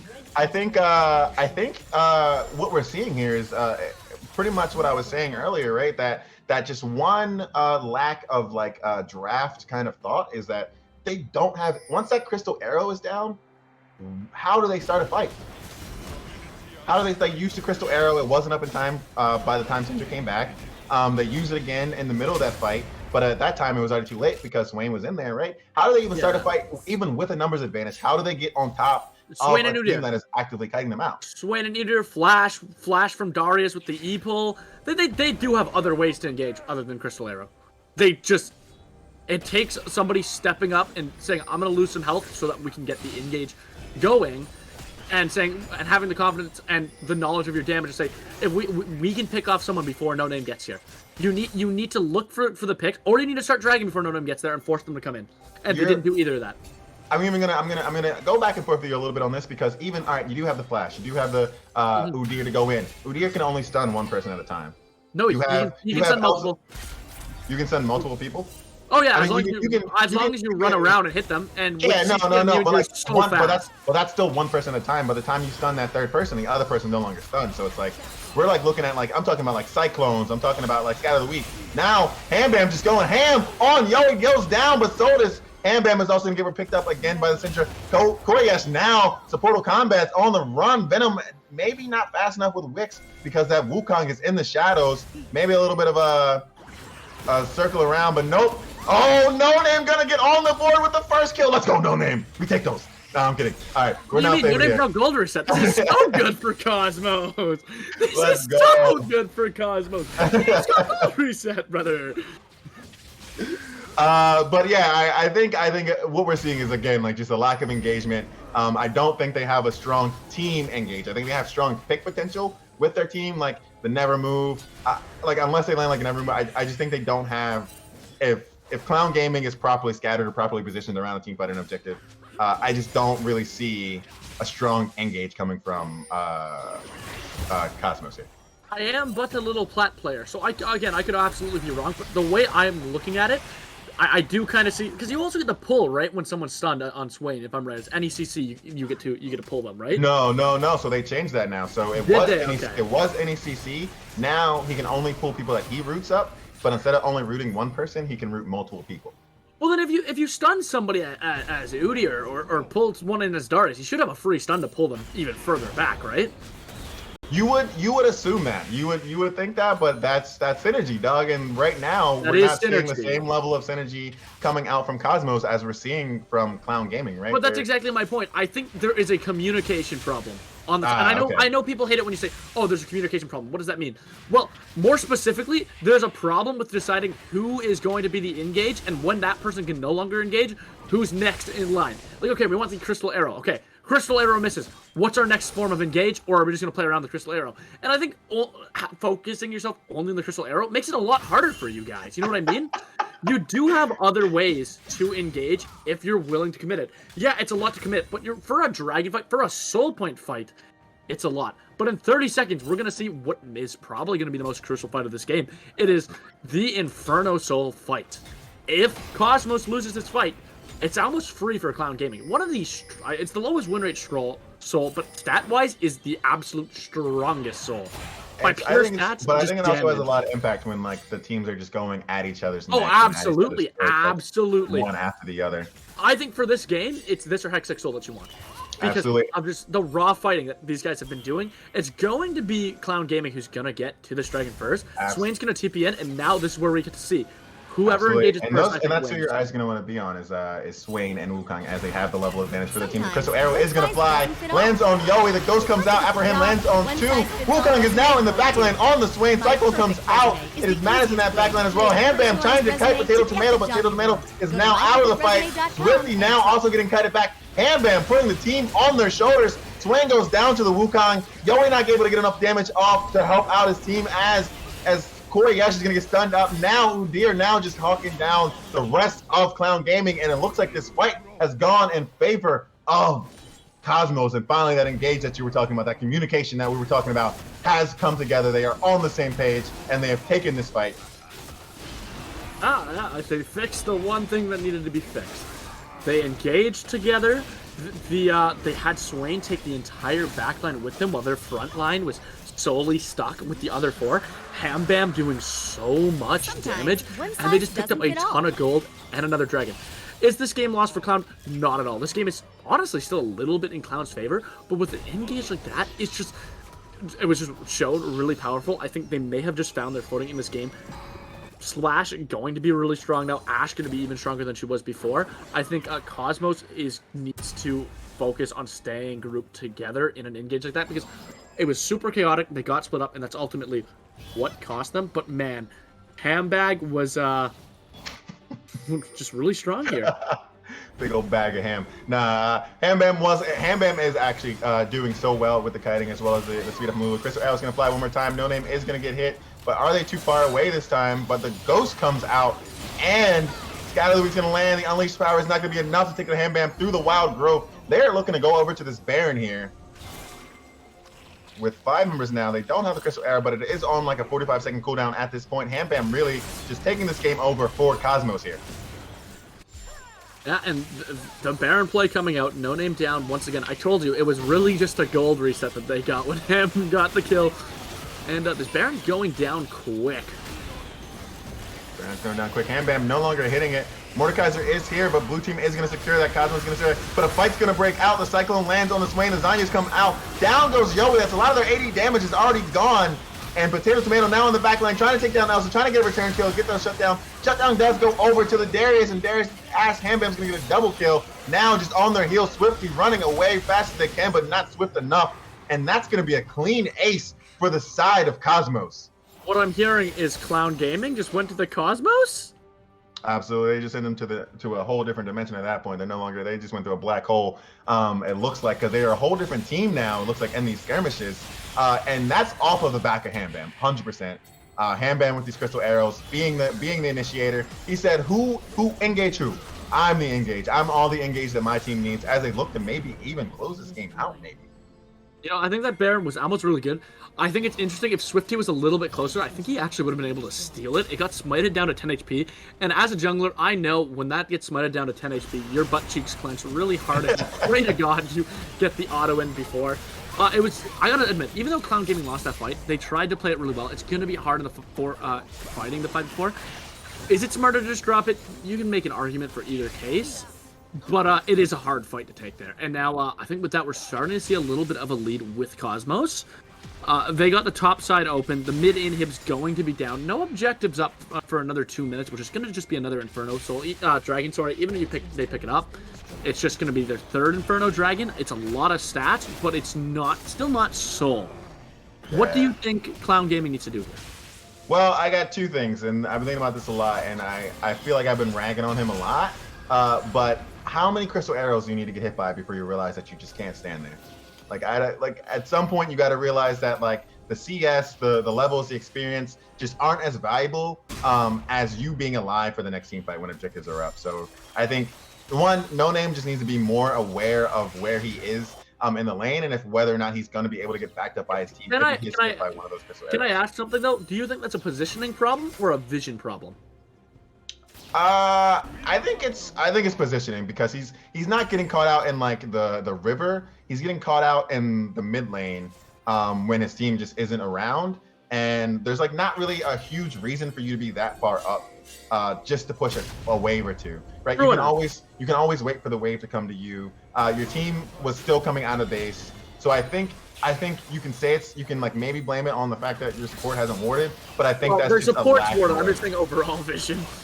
Well, even with the Ham Bam again, just being Giga Chad in the bot lane, picking up the solo, or 2v1, but just taking down Yowie really quick. But I think, again, it's positioning. Now, the other thing I think that Clown Gaming needs to do when they team fight is that so far Potato Tomato in the past 2 fights has been focusing the Swain, which doesn't seem like a good idea with that Zanyas and the lifesteal that he has. I think if Potato Tomato can actually kill Ham Bam, who I predicted would be like the kind of carry in these later team fights if he was able to pick up a few kills, and he has done more than just that. He's picked up more than a few kills since that time. But if the Wukong can take down the Ashe, even through the wild growth, and kind of put a bit of pressure so that Ham Bam can't just free fire on the rest of their team, I think that is actually a better fight for them than trying to take out the Swain. You know, in my opinion, dream fight for Clown Gaming here, you have the Mordekaiser ult the Swain, and Wukong dive the Ashe. If you're able to make that happen, I think you win any team fight. Obviously, Mordekaiser's not going to get the kill on Swain, but he'll be able to hold him there long enough for it to not really matter. That's going to be a 3rd dragon pickup onto Cosmos here, but which means next drag fight is just stole for either team here. They've made a really good job coming back with these dragons. But yeah, as I was saying, Mordekaiser ults, if he ults Swain, Swain's no longer a threat for your team for about 10 seconds, and with Wukong, if he's able to play a flank angle and get onto Hamban, I think you're absolutely right. That becomes a winning fight for Clown Gaming. Absolutely. And now we're starting to see the scaling come through for the Ashe and the Swain, right? Though, and like you were saying, it's not over, but it's not looking as great as it was literally maybe 6 minutes ago for Clown Gaming. Now having it 2 inhibs down, they are both at soul point, as well as that Baron went over, and it looks like Ham Bam is literally just taking over this game. Along the backs, right? It's not just Ham Bam. Venoms is right there, so I don't just want to exclude the support, right? The support is definitely putting in mad work, keeping Ham Bam alive, as well as the rest of the team, but Ham Bam just having the knowledge and the awareness. Ham Bam is like 9 for 10 with arrows. There's another one connect on No Name yet again. The demonic ascension is up and about. Yowie in the back lane trying to free fire, taking down the epic champion. Elsa Frozen now under the tower. Down, double kill. Wukai Potato Tomato is out of the fight. Most of the damage is gone. The resets have come through for the Darius, but down is gone Darius. Ham Bam just too far. The 1,000 gold shutdown going over, and the tower dive just maybe overzealous for the side of Cosmos as they're sent back to their own nexus, and it looks like they're going to be able to survive a little bit more for Clown Gaming. That could have been the arrow that got them confirmed into playoffs, but Ham Bam got a little bit cocky there, and now Sivir has her 4th item. She has IE, she has LDR, she has Kraken Slayer, she has Essence Reaver. That 1,000 gold shutdown may have been. She also has 3K in the bank. And she has 3K. So sorry, she's at full build now. My bad. You just gave Sivir full build, or pretty close to full build, anyways. Yeah, whether we're 3 and 6 scary. or not, that's still 300 plus CS Sivir right there. Yeah, no, that's scary. That is a full build Sivir, which, in my opinion, if No Name can stop getting hit by arrows, that's honestly, that's the No Name doesn't even have to stop getting hit by arrows. No Name just has to build a stopwatch. Like, the fact that we haven't invested 750 gold into like surviving so that your team can help you out is like astonishing to me. It's like you're not getting any damage off if you're dead. that is I mean, you're not wrong. Even Potato Tomato has a stopwatch. As the stopwatch comes through the Aberdeen, it's still gonna land. Has to flash away. The demonic ascension is up and about. Swiftly now on the kite. Potato Tomato comes back in with the cyclone, but Ham Bam is going ham in the back line. Swifty is now big. Over, Swiftly goes down. And that's a clean ace for Clown Gaming. Will they look to end the game here? What are they gonna do here? Let us know. Let us know, Romeo. What would you do? What are they doing? Well, I would have taken Baron and sent one person to push my wave. It looks like they're just looking for the straight end. They might honestly have it. You got 30-second timers. That being said, no lanes pushed. They had to go back and get that mid wave. That mid wave's going to walk. It looks like Cosmos might be up just in time to defend. It's going to be really close. They're going to lose an inhib. So it looks like Clown Gaming might need to send someone back for that wave that's pushing into their towers. But they might just be able to end. Swain's gonna be up in 10 seconds. It's not looking good for them.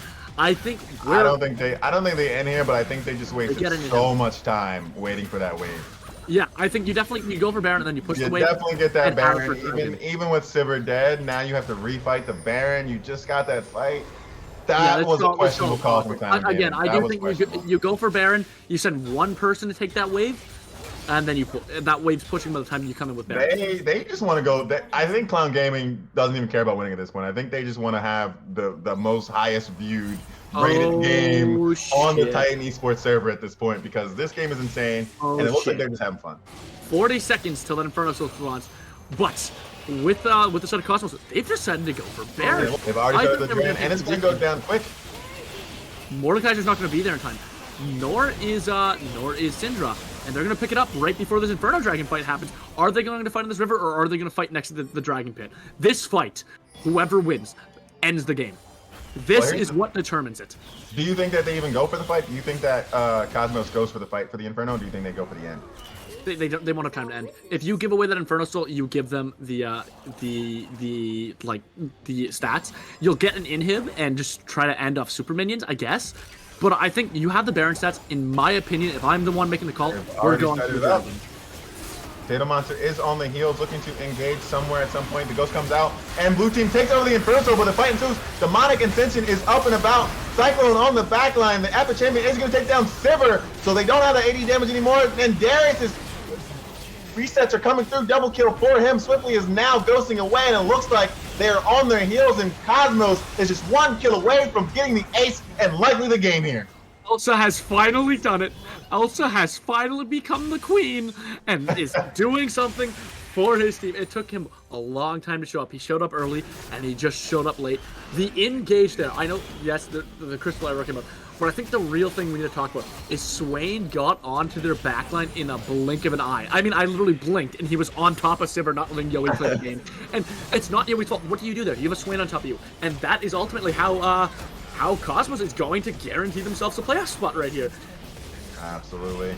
And what a wonderful series from both teams. A little bit of maybe macro miscommunication from the side of Clown Gaming in the later half of that fight to give Cosmos one more chance at the victory, and they capitalize on the Inferno Soul and the Baron and the series, coming away with a 2-1 victory and securing their spot into playoffs and this best of 3. Oh my God, Romeo. Aurelian Soul smiling down upon the rift today. I think that's all you can say, right? Oh my God, that was I am a little salty with Clown right now. That match, salty. I had so much overall, man. Is there a lot of misplays? Yes. Is there a lot of team fights that I think can be played better? Yes. On the same token, though, there are so many plays these two teams have made that were absolutely incredible. Those crystal arrows from, in my opinion, the player of the game, Hamram. Oh my God, man. She doesn't miss. She's like, you'd think she's playing Caitlyn. She's just looking down the sniper scope, shooting those arrows out like there is no end. You know what I mean? Like, just incredibly played by both teams in general. I think Potato also on the other side, just a valiant fight put up by Potato, did really everything he could. I think in team fights he needs to be focused more on shutting down Hambam. I think they tried to play it a little more front to back than they should have ish. But the early game was just all Potato, man. It was Tomato Town up in here. It was the Potato Show 100%. Spuds likely. But yeah, dog, the early game for Potato was incredible. Yowie in the bot lane also had a lot of priority, and they really did capitalize on that early game. But it was, like you said, Ham Bam just in the end. Ham Bam and Venoms We can't, despite the amount of Oh, wild growth and the Venom's. speed boost that Venom's You gave. know what? to I'm not even NC. gonna say that Venom's did like I don't know how much they did bot lane. We didn't look too much at bot lane, but in the team fights and stuff, Venom's did such a good job at keeping people alive. Even in that top game where like Elsa and Splash messed up, and Venom's came in to almost turn the fight completely around for Splash to almost pick up the bounty on Tomato. Like there was Venom's was always in the right place at the right time. It felt like she was just always getting around, finding Don't for- good angles, good polymorph, and was real like. Don't forget about the time she 1v1'd Mordekaiser though. Oh, and of course, Jungle, of course. right? Don't Like, forget. I'm not gonna. Just to be honest though, like playing more into that death realm, you almost always win, even when you're low health. But no, like Venom just did a great job at surviving. I'm gonna be honest. If I go back and watch, I don't remember the exact health, but I don't think most Lulus survive there. And I don't think that's as misplayed as Swifty as it is just well played on Venom's. 100%. Venom's just the one singular kill that they did pick up. Only died 2 times that entire game. So picking up the KDA, and like I think it's very easy to be like, yeah, Potato or Elsa or Hambam are like the go-to. I think maybe Hambam mostly for those arrows and the engage and like just the pure aggression and like really enabling his team. But I think if I'm really looking into it, I'm looking at Venom's as like maybe MVP for that game right there. I think that there's definitely an argument there. I again, I agree with you. Like sometimes, like especially when you're playing an enchanter support, you can be underlooked at being like a crucial point. But no, you're absolutely right. You can't sleep on Venom's here. Venom's played such an amazing game. I think both supports played it pretty well. But I think the case for Venom's, like man, like with Venom's, they did everything they had to do. And I think any other support, you might be seeing Clown Gaming be the ones who take the dub. But Venom's, man. You're absolutely right. Playing Lulu, I know people joke about, oh yeah, Lulu, she's got a polymorph, she's got like she can heal, she can do a lot for your team. But also, you have to be focusing on where you are and who you're trying to keep alive. You're looking at everyone's health bar, everyone's positioning. You do have to do a lot as an enchanter support, especially Lulu, where you have so many different abilities that can be used so many different ways. And you can't say perfect. The next best thing was Venom's. Oh, 100%. Definitely the next best loses thing. every time, man. Spider-Man loses every time against that man. Oh God. But definitely just an incredible matchup overall. The highest channel points bet on there. And then also just an incredible 3-game series to take us into the playoffs for Conqueror. And hopefully we see more of that from Venoms and Hambam and Co. And the playoffs as they are securing their spot with this win. I think that's going to do it for us tonight here on Titan Esports. Once again, I am Goose, joined by the one and only TI Romeo. If you don't already, make sure you go check him out on his Twitch. Also, TI Romeo, I believe, correct? Yes, it is TI. I know it looks like T1. I get it all the time. They're like, oh, you're a fan of T1? I'm like, no, I like Cloud9. I just wish Jensen wasn't playing. Before chat starts flaming me for that comment, yeah, we gotta go. Incredible series tonight. I got to cast that last game, and holy shit, I'm glad I made it. Congrats to Cosmos for guaranteeing a playoff spot, and Clown, they put up one hell of a fight, man. Absolutely. Sems, you owe me a 1350 skin, though. I want you to know that. What? Oh, Sems, yes, Sems. That's Sems, you owe me a 13. Wait a minute, I'm the one Sems, who you owe won me the a 1350 skin. But that's going to do it for us here on Titan Esports. Make sure you check in as the start of playoffs start next week with Divinity on Monday at 8 p.m. Then we have Gladiator going into, I believe, one of their final weeks for the regular season. And then we have, again, the start of Conqueror playoffs where Cosmos Wings will be in the match. I don't know who's going to be getting streamed, but hopefully it is as good as this game was next Wednesday at 8 p.m. That's going to do it for us on Titan Esports. I'm Goose. I'm out.